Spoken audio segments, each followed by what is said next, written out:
चलिए जी, आगाज़ करते हैं परफॉर्मेंस के फ़ेज़ का। तो हमने जो है अब तक जो है वो ओवरऑल ऑडिट के एलिमेंट्स देख लिए। उसके बाद हमने प्लानिंग की चीज़ें देख ली और हमने जो है वो आइज़ा 500 का ओवरव्यू भी ले लिया था। अब उसी आइज़ा 500 के उस कॉन्सेप्चुअल फ्रेमवर्क को समझने के लिए उसकी जो मज़ीद इलस्ट्रेशंस हैं या मज़ीद जो गाइडेंस प्रोवाइड करी है वो आइज़ा 505 एक्सटर्नल कन्फर्मेशन ने करी है। आइज़ा 500 जहाँ पे ख़त्म होता है वहाँ पे एक प्रोसीजर आ रहा होता है विच इज़ कॉल्ड कन्फर्मेशन, और उस कन्फर्मेशन के ऊपर बाकायदा तौर पे एक अलग से पूरी गाइडेंस है which is called ISA 505 external confirmation. External confirmation में नॉर्मली जो आपके कस्टमर्स होते हैं, जो आपके सप्लायर्स होते हैं, जो कि आपके लॉयर्स वगैरह होते हैं, उनको आप एक, जो आपके बैंकर्स होते हैं, क्रेडिटर्स होते हैं, उनको आप नॉर्मली एक कन्फर्मेशन भेजते हो और आप उसको ये कहते हो कि जी कंपनी, जिस कंपनी का मैं ऑडिट कर रहा हूँ वो कह रही है कि जी उसका इतना रिसीवेबल है, इतना पेबल है, बैंक में इतना पैसा पड़ा हुआ है, काइंडली आप कंफर्म कर दें। सही, तो एक्सटर्नल पार्टीज़ को नॉर्मली कन्फर्मेशन भेजी जाती है। तो यहाँ पे आइज़ा आपसे कहता है कि जब भी आप कन्फर्मेशन भेजें तो आपने कुछ चीज़ों का ख्याल रखना पड़ेगा। सही है, जब भी कन्फर्मेशन का प्रोसेस होता है ना, एक हर चीज़ का एक प्रोसेस है, तो कन्फर्मेशन का प्रोसेस डिज़ाइन करते हुए कुछ चीज़ों का ख्याल रखना है। आपने सबसे पहले ये देखना है कि जी कौन सी इन्फॉर्मेशन आपने कंफर्म करवानी है। सही है, अगर आप बैंकर को भेज रहे हैं तो बैंकर से क्या कंफर्म करवाना है, कैश एंड बैंक बैलेंस करवाना है, या उसने जो लोन दिया है वो कंफर्म करवाना है, या जो मॉर्गेजेस है वो कंफर्म करवाना है, आपने कंफर्म क्या करवाना है। सही है, उसके बाद अप्रोप्रिएट कंफर्मिंग पार्टी। ऐसा हो सकता है कि जी जिसको आपने कंफर्मेशन भेजी उसने आपको रिप्लाई कर भी दिया, लेकिन वो पियोन है, वो एचआर का बंदा है, एचआर का बंदा, पियोन का बंदा बैंकर्स के बैलेंस को कैसे कंफर्म कर सकते, तो वो आपके लिए रिलायबल नहीं होगा। सही है, आइज़ा 505 का जो लबी लुबाब है वो ये है कि जी कन्फर्मेशन आप इस तरीके से डिज़ाइन करें ताकि जो आप कन्फर्मेशन भेजें वो और जो रिसीव हो वो रिलायबल हो। तो जब रिलायबल होनी है तो वो रिलायबल होगी कैसे, जब आप कन्फर्मेशन भेजते हुए इन चीज़ों का ख्याल रखेंगे कि अप्रोप्रिएट कन्फर्मिंग पार्टी हो, design the confirmation request such as property properly addressed and contain the return information. Confirmation अगर ऑडिटर के पास डायरेक्टली रिसीव नहीं होगी तो कन्फर्मेशन तो है लेकिन रिलायबल ऑडिट एविडेंस नहीं होगा। सही है, और follow up on the confirm, अगर कन्फर्मेशन रिसीव नहीं होती तो यहाँ पे भी आइज़ा 200 में जो प्रोफेशनल स्केप्टिसिज्म का कॉन्सेप्ट था वो आपसे कहता है कि जी आप फॉलो अप करें। ऐसा हो सकता है वो कस्टमर फिक्टिशियस हो, वो एग्जिस्ट ही नहीं करता, तो आपने फॉलो अप करना पड़ेगा। तो ये आपने कन्फर्मेशन को डिज़ाइन करना पड़ेगा, 4 पॉइंट से ख्याल रखना पड़ेगा। और जो कन्फर्मेशन आप भेजते हैं इस प्रोसेस के बाद तो दो चीज़ें आपके पास होती हैं, या तो पॉजिटिव कन्फर्मेशन होगी या नेगेटिव कन्फर्मेशन होगी। पॉजिटिव कन्फर्मेशन वो होती है जहाँ पे आप सामने वाले को कहते हो कि चाहे एग्री करो या डिसएग्री करो रिप्लाई करना ज़रूरी है। और नेगेटिव कन्फर्मेशन होती है जिसमें आप कहते हो जी अगर एग्री करते हो तो रिप्लाई करने की ज़रूरत नहीं है, अगर तुम्हारा रिप्लाई नहीं आएगा तो मैं समझ जाऊँगा कि तुम इस बैलेंस से एग्री करते हो।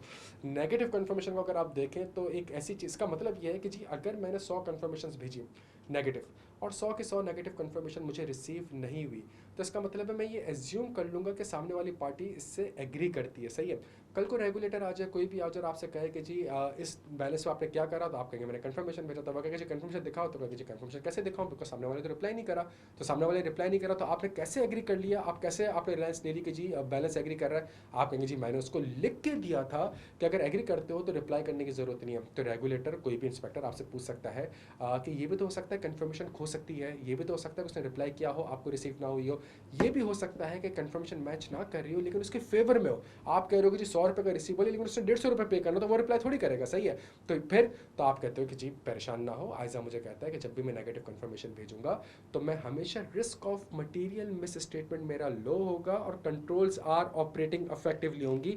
ये मेरी पहली कंडीशन होगी। पॉपुलेशन जो होगी वो large number of small balances होंगी। तीसरी चीज़ मेरे पास ये होगी कि जी ऑडिटर के पास ऐसी कोई इन्फॉर्मेशन नहीं है कि सामने वाली पार्टी जो है मेरी कन्फर्मेशन को डिसरिगार्ड करेगी। A very low exception rate is expected. मुझे पता है कि इन नंबर्स में बैलेंसेस में डिफरेंसेस नहीं आ सकते। सही है, ये कंडीशन चारों की चारों पूरा होना ज़रूरी है, तभी आप नेगेटिव कन्फर्मेशन भेज सकते हैं, अदरवाइज आप नेगेटिव कन्फर्मेशन नहीं भेज सकते। मुबारक हो जी, हम डिज़ाइन बना चुके हैं, कन्फर्मेशन हमारे पास रेडी है, जिसके अंदर मेरा रिटर्न एड्रेस भी आ रहा है, जिसके अंदर जो है मुझे क्या इन्फॉर्मेशन कन्फर्म करानी है वो भी लिखा हुआ आ रहा है, जिसके अंदर जो है वो मेरा किस बंदे को भेजनी है, क्या वो नॉलेजेबल पर्सन है कि नहीं है, वो भी मेरे पास आ रहा है। कन्फर्मेशन रेडी है। अब जो कस्टमर है, जो बैंकर है, वो क्लाइंट का है, तो ये कन्फर्मेशन मैं क्लाइंट के पास लेके गया और मैंने कहा कि जी मैंने अपनी सिग्नेचर कर दी है, काइंडली आप भी अपना स्टैंप लगा दें, अपनी सिग्नेचर कर दें, ताकि क्लाइंट मुझे जो है वो डायरेक्टली रिप्लाई कर सके, जो कस्टमर्स हो मुझे डायरेक्टली रिप्लाई कर सके।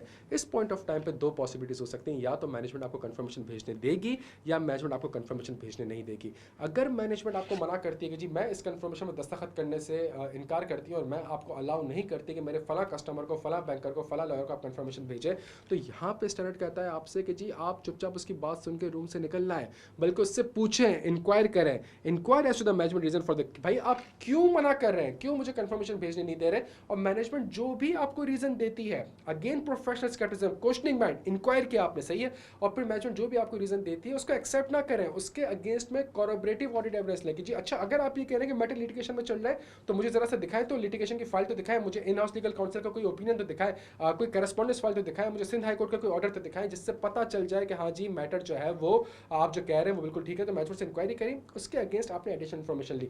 Once you obtain that information, तो उसके बाद स्टैंडर्ड आपसे कहता है कि जी देखें अब आप परफॉर्मेंस फेज में है एज अ 505 में, और परफॉर्मेंस फेज में आपके पास एक न्यू इन्फॉर्मेशन आई है, सीक ऑडिट एविडेंस, आपके पास एक न्यू इन्फॉर्मेशन आई है जिसके बेसिस पे आपको अपने रिस्क असेसमेंट को रिवाइज करना पड़ेगा, और उसके मद में मजीद ऑडिट प्रोसीजर जो है वो आपको परफॉर्म करने पड़ेंगे। ये सारे काम आप कर लें, और सारे काम करने के बाद आप ये असेस करें कि जी क्या मैं इस नंबर के ऊपर सफिशिएंट, 500 की सीरीज है ना, सफिशिएंट एप्रोप्रिएट ऑडिट एविडेंस, तो अगर मैं कंफर्मेशन नहीं भेज रहा तो क्या मैं इस नंबर के ऊपर sufficient appropriate audit evidence obtain कर सकता हूं। ऑल्टरनेटिव ऑडिट प्रोसीजर भी कंसीडर कर लें, तो कंफर्मेशन नहीं भेज सकता, सारी इंफॉर्मेशन ले ली, ऑल्टरनेटिव ऑडिट प्रोसीजर भी कंसीडर कर लिया, कंसीडरिंग ऑल दिस क्या मैं sufficient appropriate audit evidence obtain कर सकता हूं। इसलिए कहता है अगर आपको लगता है कि जी कंफर्मेशन तो मैनेजमेंट आपको भेजने दे नहीं रही और कोई ऑल्टरनेटिव ऑडिट प्रोसीजर्स भी अवेलेबल नहीं है जिससे आप सफिशिएंट एप्रोप्रिएट ऑडिट एविडेंस लें, फिर तो ये स्कोप लिमिटेशन हो गई, you are unable to obtain sufficient appropriate audit evidence. अगर इम्पैक्ट मटेरियल है तो क्वालिफाइड मटेरियल प्लस परवेसिव है तो डिस्क्लेमर देता है। लेकिन अगर मैनेजमेंट आपको कहती है हाँ हाँ कंफर्मेशन भेजो कोई मसला नहीं, तो अब आपने कंफर्मेशन साइन वाइन मैनेजमेंट से करवा के खुद की साइन करके कस्टमर्स को, सप्लायर्स को, लॉयर्स को भेज दी है। अब जब आपने कंफर्मेशन भेजी है तो दो पॉसिबिलिटीज होंगी, या तो कंफर्मेशन रिसीव्ड होगी या कंफर्मेशन रिसीव्ड नहीं होगी। स्टैंडर्ड कहता है कि जी अगर आपको कंफर्मेशन रिसीव नहीं होती तो आपको जो प्राइमरीली ऑडिट प्रोसीजर था वो कंफर्मेशन था, बट अगर वो रिसीव नहीं हो रही तो आप ऑल्टरनेटिव ऑडिट प्रोसीजर परफॉर्म करने की कोशिश करें, सही है। फॉर एग्जांपल एक कस्टमर है वो आपको रिप्लाई नहीं कर रहा, तो कस्टमर से रिसीवेबल कितने का है, 100 रुपये का, जब 100 रुपये का रिसीवेबल है तो आप ऑल्टरनेटिव ऑडिट प्रोसीजर करें, आप सब्सिक्वेंटली देख लें क्या इस 100 रुपये के रिसीवेबल के मध्य में मुझे इस कस्टमर ने कुछ पैसा दिया है। अगर वो पैसा बैंक स्टेटमेंट में आ गया है, उस कस्टमर के अकाउंट से आया है, आपको रिसीव हो गया, तो उसका मतलब ईयर एंड पे ये रिसीवेबल एग्जिस्ट करता था, तो ऑल्टरनेटिव ऑडिट प्रोसीजर से sufficient appropriate audit evidence obtain करने की कोशिश करें। लेकिन अगर आपको कंफर्मेशन रिसीव्ड हो जाती है तो स्टैंडर्ड आपसे कहता है मैच नहीं करना, आइजा 505 पूरा चीज़ रिलायबिलिटी के अराउंड इवॉल्व होता है, सही है। आपने मैच नहीं करना, आपने ये देखना है कि जो कंफर्मेशन मुझे रिसीव्ड हुई है क्या वो रिलायबल है या रिलायबल नहीं है। कब रिलायबिलिटी पे डाउट क्रिएट हो जाएंगे, जब ऑडिटर को वो कंफर्मेशन डायरेक्टली रिसीव नहीं होगी। डिजाइन ऑफ द कंफर्मेशन था ये कि आपका रिटर्न एड्रेस और आप कहते हैं मुझे डायरेक्टली भेजें, अगर आपको डायरेक्टली रिसीव नहीं होती, मैनेजमेंट कहती है जी मुझे कस्टमर, आपने जो कस्टमर कंफर्मेशन उसने मुझे रिप्लाई कर दिया और ये ले पकड़े, तो इसका मतलब है ये कंफर्मेशन रिलायबल नहीं है, because third party directly return form, original form में आपको रिप्लाई करे, सही है। और आपको ऐसा लगता है कि जी डायरेक्टली तो आपको रिसीव हुई है, लेकिन आपको ऐसे डाउट्स हो रहे हैं कि शायद ये कस्टमर की तरफ से डायरेक्टली मेरे पास नहीं आई है, ठीक है। और फिर उसके बाद रिस्पॉन्सेज अगर आपको इलेक्ट्रॉनिक फॉर्म में रिसीव हुआ है तो यहाँ पे भी डाउट्स क्रिएट हो सकते हैं, बिकॉज इलेक्ट्रॉनिक फॉर्म में आप किसी का भी ईमेल एड्रेस वगैरह बना सकते हैं, तो उससे ये श्योरिटी नहीं आएगी कि क्या ये वाकई में बंदा सेल बैंक का CFO है या नहीं है। फिर मैं क्या करूँगा, अगर इनडायरेक्टली रिसीव हुई है मैं मैनेजमेंट को कहूँगा कि जी क्लाइंट को बोलो कि मुझे डायरेक्टली रिसीव करके दें, मुझे डायरेक्टली भेजे, सही है। अगर मुझे डाउट्स वगैरह क्रिएट हो रहे हैं तो मैं काउंटर पार्टी को कॉन्टैक्ट करूँगा, कॉल करूँगा और उससे कन्फर्म करूँगा कि जी ये कंफर्मेशन फला तारीख को क्या आपने ही मुझे भेजी है कि नहीं भेजी। तो ये कुछ प्रोसीजर्स हैं जो कि मैं परफॉर्म करूंगा आइजा 505 कंफर्मेशन में। अगली चीज़ मेरे पास एक और प्रोसीजर्स है विच इज़ कॉल्ड आइजा 520, और आइजा 520 में 3 मेरे मरहले हैं। अगर आप आइजा 505 को भी देखें तो 505 में भी 3 मरहले हैं, एक प्लानिंग है, डिसाइडिंग ऑफ द कंफर्मेशन, एक परफॉर्मेंस है, कंफर्मेशन भेजी नहीं भेजी, रिसीव हुई नहीं हुई, रिलायबल है कि नहीं है। अच्छा अगर रिलायबिलिटी पे डाउट क्रिएट नहीं, अगर रिलायबल है तो फिर आप देखेंगे जी अब बैलेंस मैच कर रहा है कि नहीं कर रहा। अगर तो बैलेंस मैच कर रहा है हैप्पी एंडिंग, अगर बैलेंस मैच नहीं कर रहा, आप कह रहे हैं 100 रुपये, वो कह रहा है 150 रुपये, आप कह रहे हैं 150 रुपये, वो कह रहा है 100 रुपये, अगर बैलेंस मैच नहीं कर रहा तो स्टार कहता है कि जी ये पोटेंशियल मिस स्टेटमेंट हो सकती है, ये इंटरनल कंट्रोल में डेफिशिएंसी भी हो सकती है, ये पॉसिबिलिटी ऑफ फ्रॉड भी हो सकता है कि कंफर्मेशन ही आपस में मैच नहीं कर रहे हैं, सही है। तो इसका मतलब ये हो गया, और ये एक इंडिकेशन है पॉसिबिलिटी ऑफ फ्रॉड की, जो कि हमारे 240 में पढ़ रहे होते थे। तो फिर यहाँ पे स्टैंडर्ड आपसे कहता है कि जी अगर आपके पास ऐसा हो रहा है तो फिर इस केस में आप जो है मैनेजमेंट से कहेंगे ठीक है आप 100 कह रहे हैं, वो 150 कह रहा है, मुझे इसकी रिकन्सिलिएशन प्रोवाइड करके दे दें, और आप उस रिकन्सिलिएशन के ऊपर ऑडिट प्रोसीजर्स को परफॉर्म कर रहे होंगे बच्चों, ठीक है। तो ये हमारे पास आइजा 505 था। अगली चीज़ हमारे पास आइजा 520 है। 520 का भी जो स्ट्रक्चर है वो एक्जैक्टली सेम है, प्लानिंग, परफॉर्मेंस एंड कंक्लूडिंग, सही है। एनालिटिकल प्रोसीजर्स आप प्लानिंग फेज में भी यूज़ कर सकते हो। आजा 315 जाके देख लो, जो आपके रिस्क असेसमेंट प्रोसीजर थे उसमें से एक प्रोसीजर था एनालिटिकल प्रोसीजर, और वो प्रोसीजर आपका एड्रेस करता है प्लानिंग फेज का। सही है, प्लानिंग फेज का आपका प्रोसीजर करता है, जिसमें 315 के हिसाब से आप एनालिटिकली नंबर को देख रहे होते हो और risk of material miss statement को आइडेंटिफाई करते हो। अगर सेल्स बढ़ी है तो रिसीवेबल भी बढ़ना चाहिए, अगर फिक्स एसेट बढ़े हैं तो डेप्रिसिएशन भी बढ़ना चाहिए। सही है, अगर आपके पास फॉर एग्जांपल सेल्स कम हो रही है और रिसीवेबल बढ़ रहा है, तो ये एनालिटिकली नंबर कुछ मैच नहीं कर रहा है, रिसीवेबल तो कम, तो फिर आप कहोगे कि जी रिसीवेबल के ऊपर जो है वो मेरा एक रिस्क के मैनेजमेंट ने रिसीवेबल को ज़्यादा रिकॉर्ड किया हुआ है। सही है, तो इस तरीके से अगर रेवेन्यू बढ़ रहा है तो कॉस्ट ऑफ सेल्स भी बढ़नी चाहिए, लेकिन अगर रेवेन्यू बढ़ रहा है कॉस्ट ऑफ सेल्स नहीं बढ़ रही, तो इसका मतलब है कि आप कहोगे कॉस्ट ऑफ सेल्स मैनेजमेंट ने परचेजेस एक्सपेंसेस को सही रिकॉर्ड नहीं किया होगा, कंप्लीटनेस का मसला आ जाएगा। दूसरा जो आता है कंक्लूडिंग फेज में आता है एनालिटिकल प्रोसीजर, कि जब आप ऑडिट कंप्लीट करके बैठे हुए हो तो नॉर्मली बड़े इंगेजमेंट्स वगैरह में क्या होता है कि बैलेंस शीट के एक आइटम पे कोई काम कर रहा है, पीएनएल के एक आइटम पे कोई काम कर रहा है, सही रिसीवेबल पे कोई काम कर रहा है, एक्सपेंसेस पे कोई काम कर रहा है, डिफरेंट एरियाज पे डिफरेंट लोग काम कर रहे हैं। फिर जब फाइनल में सारी एडजस्टमेंट्स पास हो गए, सब कुछ आया, तो आपके पास एक फाइनेंशियल स्टेटमेंट्स आ गए, फाइनल ड्राफ्ट फाइनेंशियल स्टेटमेंट। सही है, फिर इस आपसे कहते हैं कि वापस एनालिटिकली इस नंबर को देखें और इस नंबर को गौर से समझने की कोशिश करें और देखें कि जो नंबर ये आ रहा है, सेल्स बढ़ रही है, परचेजेस कम हो रही है, रिसीवेबल आ रहा है, डिफर्ड टैक्स आ रहा है, कंपनी के लॉसेज हैं, फिक्स एसेट में एडिशन इतनी हो रही है, क्या वो नंबर सेंस बन रहा है? बिकॉज अब तो आप प्लानिंग भी कर चुके हैं, अब तो आप परफॉर्मेंस भी कर चुके हैं, तो क्या ये नंबर सेंस बन रहा है? कहीं ऐसे तो नहीं कि कोई अनएक्सपेक्टेड या कोई फ्लक्चुएशन आ रही हो जिसकी अंडरस्टैंडिंग आपको ना हो। और कंक्लूडिंग फेज में भी those analytical process could help you to identify the risk of material system, जो कि ऑडिटर ने प्रीवियसली आइडेंटिफाई ना करा।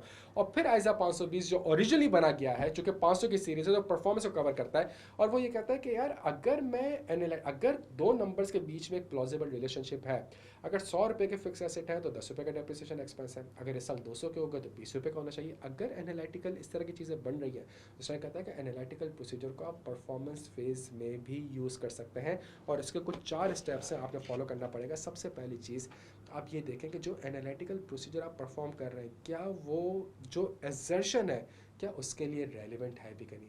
हमारा तो पूरा आइजा 500 इसी चीज़ के ऊपर है। 315 आपसे कहता था कि रिस्क आपने आइडेंटिफाई करना है एजर्शन लेवल पे, और उस एजर्शन लेवल के अगेंस्ट आपने प्रोसीजर्स परफॉर्म करना है। तो जब उस एजर्शन लेवल के अगेंस्ट आपने प्रोसीजर परफॉर्म करना है, तो one of the procedure could be analytical procedure, and whether that analytical procedure could address that assertion, आपने ये देखना है। आप एनालिटिकल नॉर्मली होता क्या है, पेरोल की जो मैं आपको एग्जांपल देता हूँ कि पेरोल में हम करते हैं क्या है, पिछले साल का आखिरी महीने का पेरोल लिया, उसको 12 से मल्टीप्लाई कर दिया, एडिशंस ली, डिलीशंस ली, और हमने कहा कि जी हमारे हिसाब से पेरोल इतना होना चाहिए, मेजरमेंट्स का देख लेते हैं कि इतना कंपेयर हो रहा है कि नहीं हो रहा।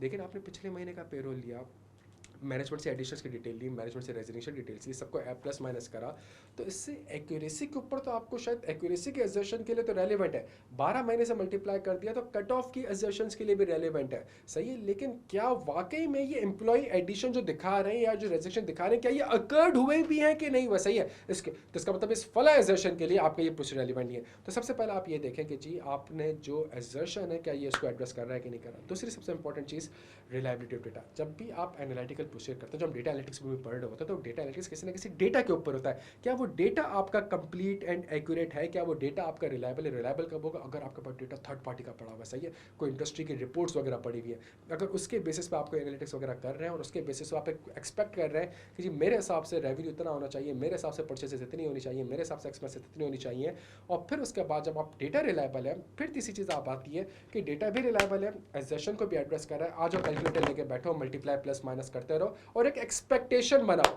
कि मेरे हिसाब से रेवेन्यू कितने का होना चाहिए। सही है, अगर आपके हिसाब से रेवेन्यू इतने का होना चाहिए तो फिर आप एक थ्रेशोल्ड बनाओ, बिकॉज आप तो एक्सपेक्टेड अमाउंट बना रहे हो, expected amount can't be the 100% accurate ना। तो जब एक्सपेक्टेड अमाउंट आप बनाते हो और मैनेजमेंट की जो अमाउंट है उसमें डिफरेंस हो सकते हैं, तो एक थ्रेशोल्ड बनाए कि जी अगर डिफरेंस इस थ्रेशोल्ड से एक्सीड करेगा तो मैं इन्वेस्टिगेट करूंगा, अदरवाइज मैं इन्वेस्टिगेट नहीं करूंगा। सही है, और जब वो थ्रेशोल्ड से एक्सीड नहीं कर रहा होगा आपको हैप्पी एंडिंग। अगर थ्रेशोल्ड से एक्सीड कर गया तो आप बोलोगे मैनेजमेंट को कि जी मैं एक्सपेक्टेशन बना रहा हूँ, ये आ रहा है, तुम्हारे हिसाब से तुमने रिकॉर्ड किया इतना आ रहा है, ये क्यों डिफरेंस आ रहा है? मैनेजमेंट कहेगी ओहो तुमने जो है इन फैक्टर्स को तो कंसीडर करा ही नहीं है, और तुमने ये चीज़ें तो कंसीडर करी ही नहीं है, और इसका तो ये रीज़न है। आपने सिर्फ वो रीज़न सुननी नहीं है, बल्कि उन रीजंस के ऊपर भी फर्दर ऑडिट प्रोसीजर्स परफॉर्म करने। मेरे बच्चों को यहाँ तक बात समझ आ रही है? तो ये चीज़ हमारे पास हो गई आइजा 520 एनालिटिकल प्रोसीजर्स। अगली चीज़ जो हम मूव कर रहे हैं वो कर रहे हैं आइजा 530 सैम्पलिंग के ऊपर। और जब भी और सैम्पलिंग जो एड्रेस कर रहा है वो सफिशेंसी को एड्रेस कर रहा है। आइजा 500 में जब हम कॉन्सेप्ट पढ़ते थे सफिशिएंट, ये उसको एड्रेस कर रहा है, सही है।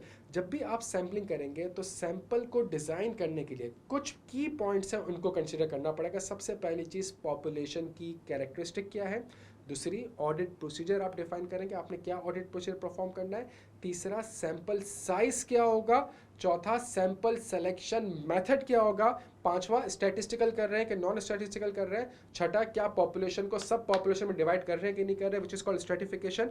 फिर उसके बाद जब आप प्रोसीजर परफॉर्म कर रहे हैं तो आपने मिस स्टेटमेंट को डिफाइन करना होगा, और आखिरी चीज़ होगी अगर वो मिस स्टेटमेंट आ जाती है तो प्रोजेक्शन और मिस स्टेटमेंट, ये जो 8 पॉइंट्स लिखे हुए हैं ये 8 पॉइंट पूरे सैम्पलिंग का समरी है, सही है। तो इन 8 पॉइंट्स को हमेशा सामने रखेगा, बिकॉज जब तक आपको कैरेक्टरिस्टिक ऑफ द पॉपुलेशन नहीं पता होगी, जब तक आपको ये नहीं पता होगा कि सैंपल जब select sample from this and inspect the fala document, तो that fala document, that inspection of the document is your procedure. So what should be your procedure? अगर ये procedure perform कर लूँगा तो मिस स्टेटमेंट क्या आएगी, ये जो सैंपल्स को सेलेक्ट करना है तो कितने सैंपल सेलेक्ट करना है, सैंपल को सिलेक्शन करने का मेथड क्या होगा, इतनी बड़ी पॉपुलेशन है क्या उसको सर्टिफाई करना होगा कि नहीं करना होगा, इन सारे प्रोसेस को आपने जो है वो कंसिडर करना होगा मेरे बच्चों। और उसके बाद सबसे इंपॉर्टेंट चीज़ है हमारे पास सैंपल साइज के ऊपर।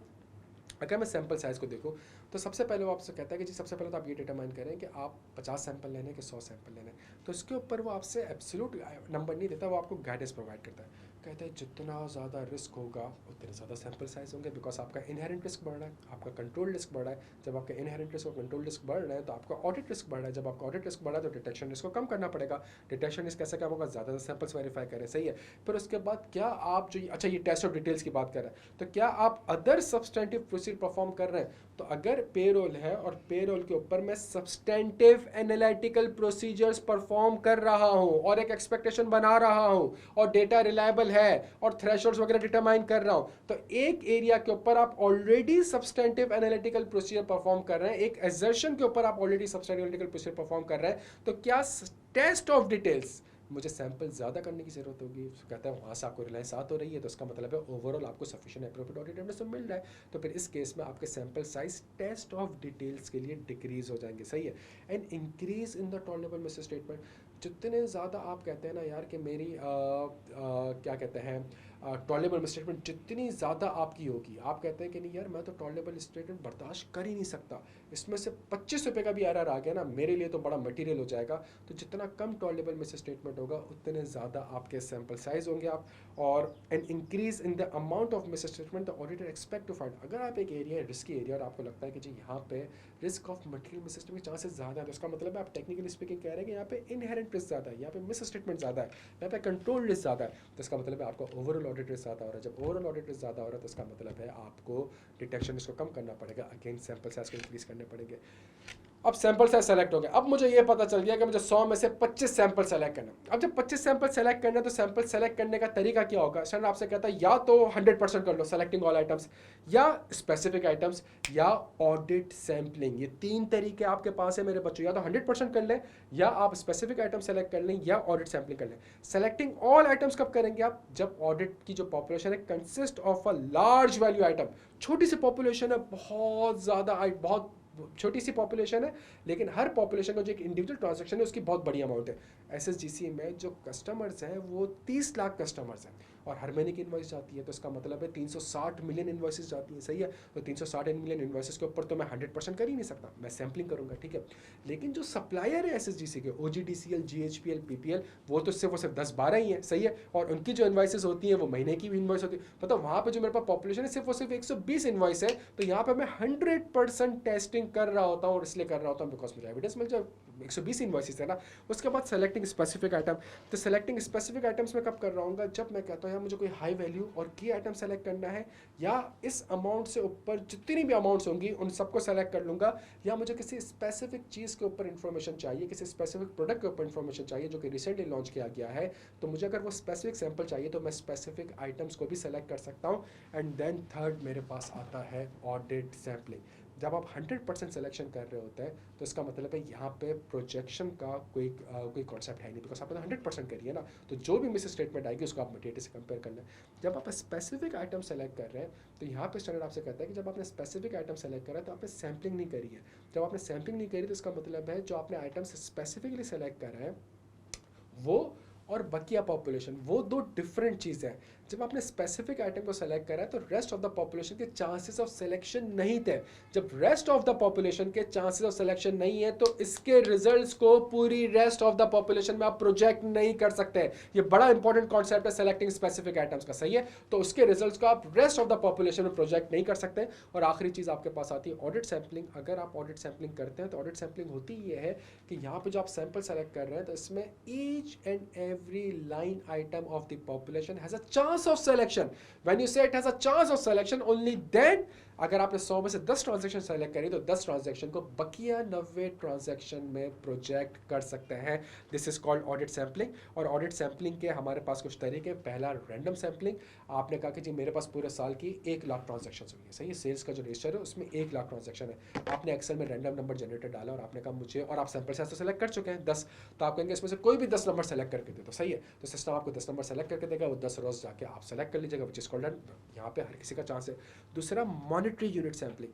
यहाँ पे स्टैंडर्ड क्या करता है, यहाँ पे मॉनिटरी यूनिट सैंपलिंग में जो है वो मॉनिटरी वैल्यू को कंसीडर करता है और उसके ऊपर एक प्रोबेबिलिटी अप्लाई कर रहा होता है। तो जितनी बड़ी वैल्यूज होंगी उनके चांसेस ऑफ सिलेक्शन थोड़े से ज्यादा होंगे, लेकिन पूरी पॉपुलेशन में से वो सेलेक्ट हो रहा होता है। तो इसमें वो कर क्या रहा होता है मॉनिटरी यूनिट सैंपलिंग में, कि यहाँ पे जो सैंपल सेलेक्ट कर रहा होता है इसमें वो मॉनिटरी टर्म्स को सामने रखता है। अगर आपने रैंडम नंबर जनरेटर चलाया तो वो सेल्स का पूरा रजिस्टर है, तो वो अमाउंट को कंसीडर नहीं कर रहा है। वो 1 से लेकर 1 लाख तक कोई भी नंबर आपको दे देगा। वो 10 रुपये का भी हो सकता है, वो 10 लाख का भी हो सकता है, वो 10 करोड़ का भी हो सकता है।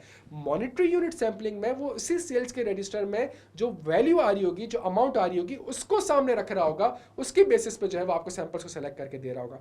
तीसरा आपके पास आ गया सिस्टमैटिक सैंपलिंग, जिसके अंदर आप सिंपल से ये करते हो कि आप जो है वो एक सैम्पलिंग इंटरवल निकाल रहे होते हो और हर सैम्पलिंग इंटरवल से एक एक सैंपल्स को सेलेक्ट कर रहे हो। तो यहाँ पे भी पूरी पॉपुलेशन से आपके पास ट्रांजैक्शन सेलेक्ट हो रही होती है। चौथा आपके पास है हैप्पैज़ार्ड सैम्पलिंग, जिसमें आप कहते हो कि यार मैं ये वाली ट्रांजैक्शन उठा लेता हूँ, मैं ये वाली उठा लेता हूँ, मैं ये वाली उठा लेता हूँ।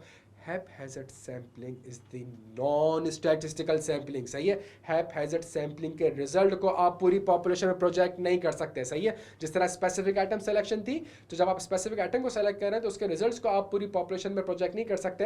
हैप्पैज़ार्ड सैम्पलिंग के रिजल्ट्स को भी पूरी पॉपुलेशन प्रोजेक्ट नहीं कर सकते। Systematic sampling, random sampling, monetary unit sampling, block sampling, ये जो आपके पास नॉर्मली होती है ये आपके पास स्टैटिस्टिकल सैम्पलिंग कहलाती है, सही है। ब्लॉक सैम्पलिंग में जो ब्लॉक आपने बनाया है और उस ब्लॉक में से कुछ सैंपल लिए, उसके रिजल्ट्स को उस ब्लॉक में प्रोजेक्ट कर सकते हैं, बकिया में नहीं कर सकते। इसलिए ब्लॉक सैम्पलिंग स्टैटिस्टिकल और नॉन स्टैटिस्टिकल दोनों हमारे पास कहला रही होती है, ठीक है। तो भाई सैंपल्स भी सेलेक्ट हो गए और सैंपल साइज भी मेरे सेलेक्ट हो गए और सैंपल सिलेक्शन मेथड भी हो गया। अब मुझे पता चल गया कि मुझे 10 कौन से आइटम्स के ऊपर काम करना है। सैंपल सेलेक्ट हो चुके तो अब करें ना प्रोसीजर। अब मैं प्रोसीजर करूंगा performing audit procedures on the sample. तो अब मैंने क्या करा, मैंने कहा सेल्स के रजिस्टर में से मैंने 50 सैंपल सेलेक्ट कर लिए हैं और जब 50 सैंपल्स मेरे सामने आ गए तो अब मैं प्रोसीजर परफॉर्म करूंगा। तो मैं ऊपर ऑलरेडी बता चुका हूं डिफाइन ऑडिट प्रोसीजर, मैंने आपको ऊपर दिखाया। यहाँ पे ऑलरेडी डिफाइन ऑडिट प्रोसीजर्स आ चुका है, सही है। तो मैं कहूंगा कि मेरा असर्शन अकरेंस है, तो मैं मैनेजमेंट से ये कहूंगा कि ठीक है जी, मुझे इसके गुड्स डिलीवरी नोट दिखा दें। That is my audit procedure, कि मुझे ये वेरीफाई कराएं कि ये सेल्स अकर्ड हुई है। डिफाइन मिस स्टेटमेंट, अगर गुड्स डिलीवरी नोट मौजूद नहीं है, अगर मैनेजमेंट मुझे इसका जीटीएन नहीं दिखाती है, then this is a misstatement कि जी सेल्स अकर्ड हुई नहीं है और मैनेजमेंट ने सेल्स को रिकॉर्ड किया हुआ है, सही है। तो आप ऑडिट प्रोसीजर परफॉर्म करेंगे। अगर ऑडिट प्रोसीजर जो है उस आइटम पे एप्लीकेबल हो ही नहीं सकता, मैनेजमेंट कहती है मैंने सेल्स रिकॉर्ड करी थी और इसको फॉरन से रिवर्स कर दिया था, ये गलती से सेल्स रिकॉर्ड हो गई। अब ऑडिटर ये जिद नहीं लगाएगा कि नहीं मुझे तो ये सैंपल चाहिए, मुझे तो ये सैंपल चाहिए। और कहेगा ठीक है आपने सेल्स रिकॉर्ड करी थी, फॉरन से रिवर्स कर दी थी, मुझे फॉरन से वो रिवर्सल वाली ट्रांजैक्शन तो दिखाओ और मुझे बताओ कि सेल्स क्यों गलती से रिकॉर्ड हुई थी और क्या। तो आप इस तरीके से तो काम करेंगे, लेकिन आप जिद पकड़ के नहीं बैठ जाएंगे कि जीटीएन।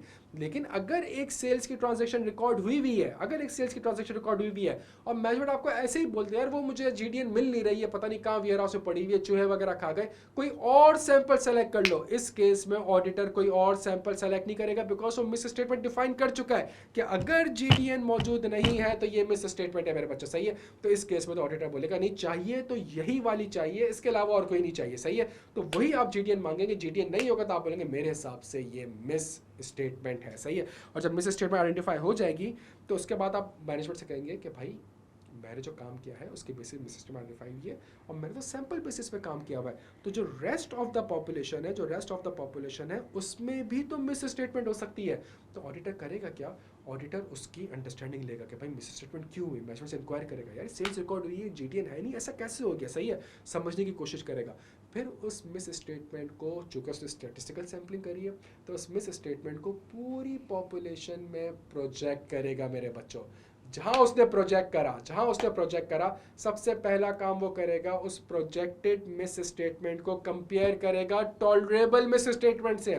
अगर तो प्रोजेक्टेड मिस स्टेटमेंट मेरी टॉलरेबल मिस स्टेटमेंट से कम है, मैं इग्नोर कर दूंगा। याद आ रहा है इग्नोर का वर्ड मैंने आपसे कहा था, मैंने कहा था मैं आपको सैम्पलिंग बताऊंगा, तो मैं इग्नोर कर, मैं आगे जाकर ऐसा 580 से भी कनेक्ट करूंगा, मैं इग्नोर कर दूंगा, मैं कहूंगा चलो कोई बात नहीं, खैर मेरे लिए मटेरियल नहीं है। क्यों? बिकॉज शेयर होल्डर के लिए मटेरियल नहीं है। अगर तो मेरी वो प्रोजेक्टेड मिस स्टेटमेंट मेरी टॉलरेबल मिस स्टेटमेंट से एक्सीड कर जाती है, अगर मेरी टॉलरेबल मिस स्टेटमेंट से एक्सीड कर जाती है, तो अब मैं कहूंगा मैनेजमेंट को कि बेटा अब आ जाओ, अब मेरी कुव्वत बर्दाश्त से ये बात आगे बढ़ चुकी है, सही है, अब मैं इसको इग्नोर नहीं कर सकता, मुझे इसका रीजन बताओ कि ये मिस स्टेटमेंट हुई कैसे, सही है, इसकी क्या रीजन है, क्या कंट्रोल वीकनेस है, सारा बताओ। और उसको आप बोलोगे कि जी मेरी तो कुव्वत बर्दाश्त से ये अमाउंट बढ़ चुकी है, सही है। और मैनेजमेंट को आप बोलोगे मैंने तो 100 में से 10 ट्रांजेक्शन देखी है, बाकी 90 तो मैंने नहीं देखी, और बाकी 90 में देखूंगा नहीं, बिकॉज मैं तो 100% नहीं करता हूँ। शराफत से मुझे रीज़न बताओ, और रीज़न बता के बकिया 90 ट्रांजेक्शन को तुम एक एक करके चेक करो, because you are responsible to prepare FS in accordance with IFRS, सही है। आप चेक करें और आप चेक करके बताएं कि पूरी पॉपुलेशन में टोटल मिस स्टेटमेंट कितनी है। मैनेजमेंट पूरी 90 ट्रांजेक्शन चेक करेगी, और चेक करने के बाद मिस स्टेटमेंट को बोलेगी कि 10 आपने चेक करी तो आपको 2 रुपये की मिस स्टेटमेंट आइडेंटिफाई हुई, बकिया 90 मैंने चेक करी, मुझे 8 रुपये की miss statement identify, total miss statement जो है वो 10 रुपये की है। क्या मैनेजमेंट पे यकीन कर लेंगे आप? फिर जो रिमेनिंग 90 है उसमें से कुछ और सैंपल्स आप सेलेक्ट करेंगे। क्यों? अभी थोड़ी देर पहले हमने पढ़ा कि सैंपल साइज इंक्रीज कब हो जाएंगे, जब एक्सपेक्टेशन हो कि यहाँ पे रिस्क ज़्यादा है, जब एक्सपेक्टेशन हो कि इसमें मिस स्टेटमेंट मौजूद है, तो यहाँ पे आपको ऐसा कहता है कि यार अब स्टिक ना रहो 10 सैंपल्स के ऊपर, बकिया रिमेनिंग पॉपुलेशन से मजीद कुछ सैंपल को सेलेक्ट करो और चेक करो कि मैनेजमेंट सही कह रही है या गलत कह रही है, और फिर उसके बाद जो एक्चुअल मिस स्टेटमेंट, तो अब प्रोजेक्ट की मिस स्टेटमेंट नहीं है, अब तुम्हारे पास एक्चुअल मिस स्टेटमेंट आ चुकी है, उसके बेसिस मैनेजमेंट को बोलो कि ठीक है यार इसको ठीक करो या ठीक नहीं कर रहे। अगर मैनेजमेंट ठीक कर देती है हैप्पी एंडिंग, अगर मैनेजमेंट ठीक नहीं करती है अगर मैनेजमेंट इस मिस स्टेटमेंट को ठीक नहीं करती, अब आप अपनी प्लानिंग मटेरियलिटी से कंपेयर करेंगे।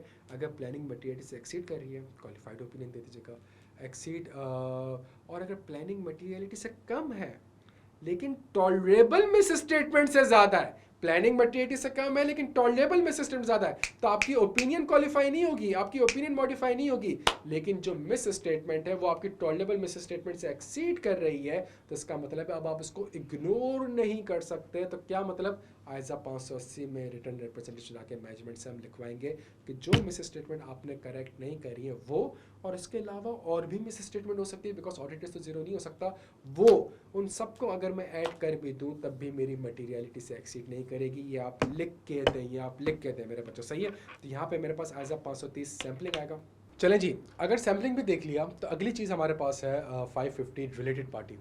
रिलेटेड पार्टी का स्ट्रक्चर भी एग्जैक्टली सेम है, प्लानिंग, परफॉर्मेंस और रिपोर्टिंग। और आइजा 550 को गौर से अगर आप देखें तो इसके अंदर आपको आइजा 315, आइजा 240 और आइजा 500 दिखेगा, सही है। सबसे पहली चीज़ रिलेटेड पार्टी में आपने क्या करना पड़ेगा, आपने प्लानिंग फेज में रिस्क को आइडेंटिफाई करना पड़ेगा और असेस करना पड़ेगा। रिस्क को आइडेंटिफाई और असेस करने के लिए कुछ हरकत करनी पड़ेगी। वो हरकत क्या कहलाएगी? वो रिस्क असेसमेंट प्रोसीजर्स आपके पास कहलाएंगे, सही है। जब आप रिस्क असेसमेंट प्रोसीजर करेंगे तो वो प्रोसीजर आपके पास नॉर्मली कौन से होते हैं? वो इंक्वायरी होती है, एनालिटिकल प्रोसीजर होता है, ऑब्जर्वेशन होता है, इंस्पेक्शन होता है। आप इंक्वायरी करेंगे। आप इंक्वायरी किससे करेंगे? आप इंक्वायरी जो करेंगे वो मैनेजमेंट से करेंगे। मैनेजमेंट से क्यों इंक्वायरी करेंगे? बिकॉज रिलेटेड पार्टी जो है उसके ऊपर एक IFRS है जिसका नाम है IS 24, और वो IS 24 आपसे कहता है कि जी रिलेटेड पार्टी को आपने जो है वो आइडेंटिफाई करना है, अकाउंट फॉर करना है, डिस्क्लोज करना है फाइनेंशियल स्टेटमेंट में, और मैनेजमेंट की जिम्मेदारी है to prepare FS in accordance with IFRS। तो इसका मतलब आप सबसे पहले जाएंगे मैनेजमेंट के पास और उनसे इंक्वायरी करेंगे और उनसे कहेंगे कि जी बताएं आपके रिलेटेड पार्टी के नाम क्या है, उनके साथ आपका क्या रिलेशनशिप है, उनके साथ क्या ट्रांजेक्शन है। तो obtaining the understanding of the entity and its environment नहीं, obtaining the understanding of the related party including its internal control. पे अगला सवाल आप मैनेजमेंट से पूछेंगे, भाई बताएं आपके पास क्या कंट्रोल है कि आप सारी की सारी रिलेटेड पार्टी को आइडेंटिफाई कर लेते हैं, ये मेक श्योर कर लेते हैं कि जो भी रिलेटेड पार्टी है वो अकाउंट फॉर एंड डिस्क्लोज्ड है, जितने भी रिलेटेड पार्टीज हैं वो ऑथराइज्ड एंड अप्रूव्ड है। अगर कोई transaction outside the normal course of business है तो वो भी ऑथराइज्ड एंड अप्रूव है।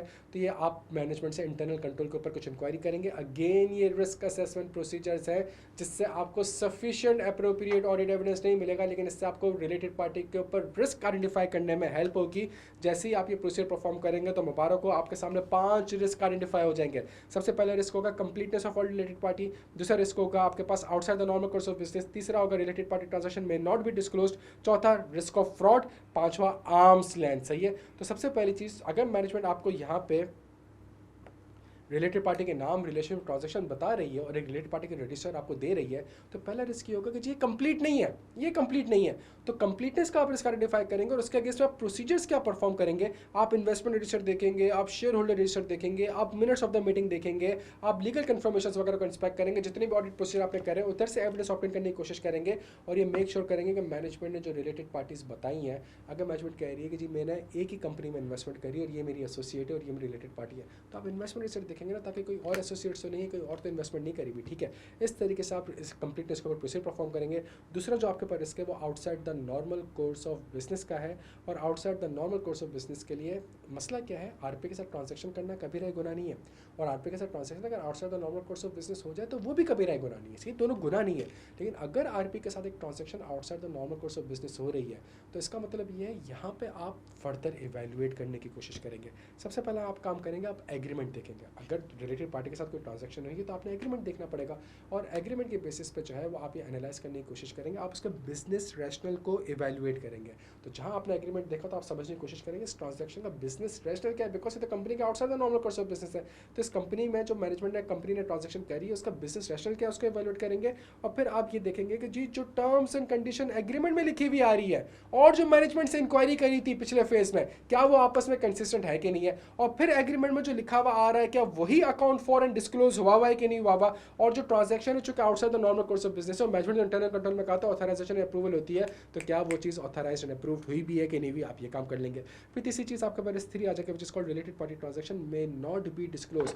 मैनेजमेंट ने यहाँ पे आइडेंटिफाई करके तो दे दी है, लेकिन शायद आपको डिस्क्लोज ना करी हो। जब डिस्क्लोज नहीं करी होगी तो आप करेंगे क्या, अप्रोप्रिएटली डिस्क्लोज नहीं करी होगी, एडिक्वेटली डिस्क्लोज नहीं, तो ट्रांजैक्शन उसको एडिक्वेटली डिस्क्लोज नहीं करा होगा। तो जो भी ट्रांजैक्शन की टर्म्स एंड कंडीशन है वो रिलेटेड पार्टी से कंफर्म करवा लो।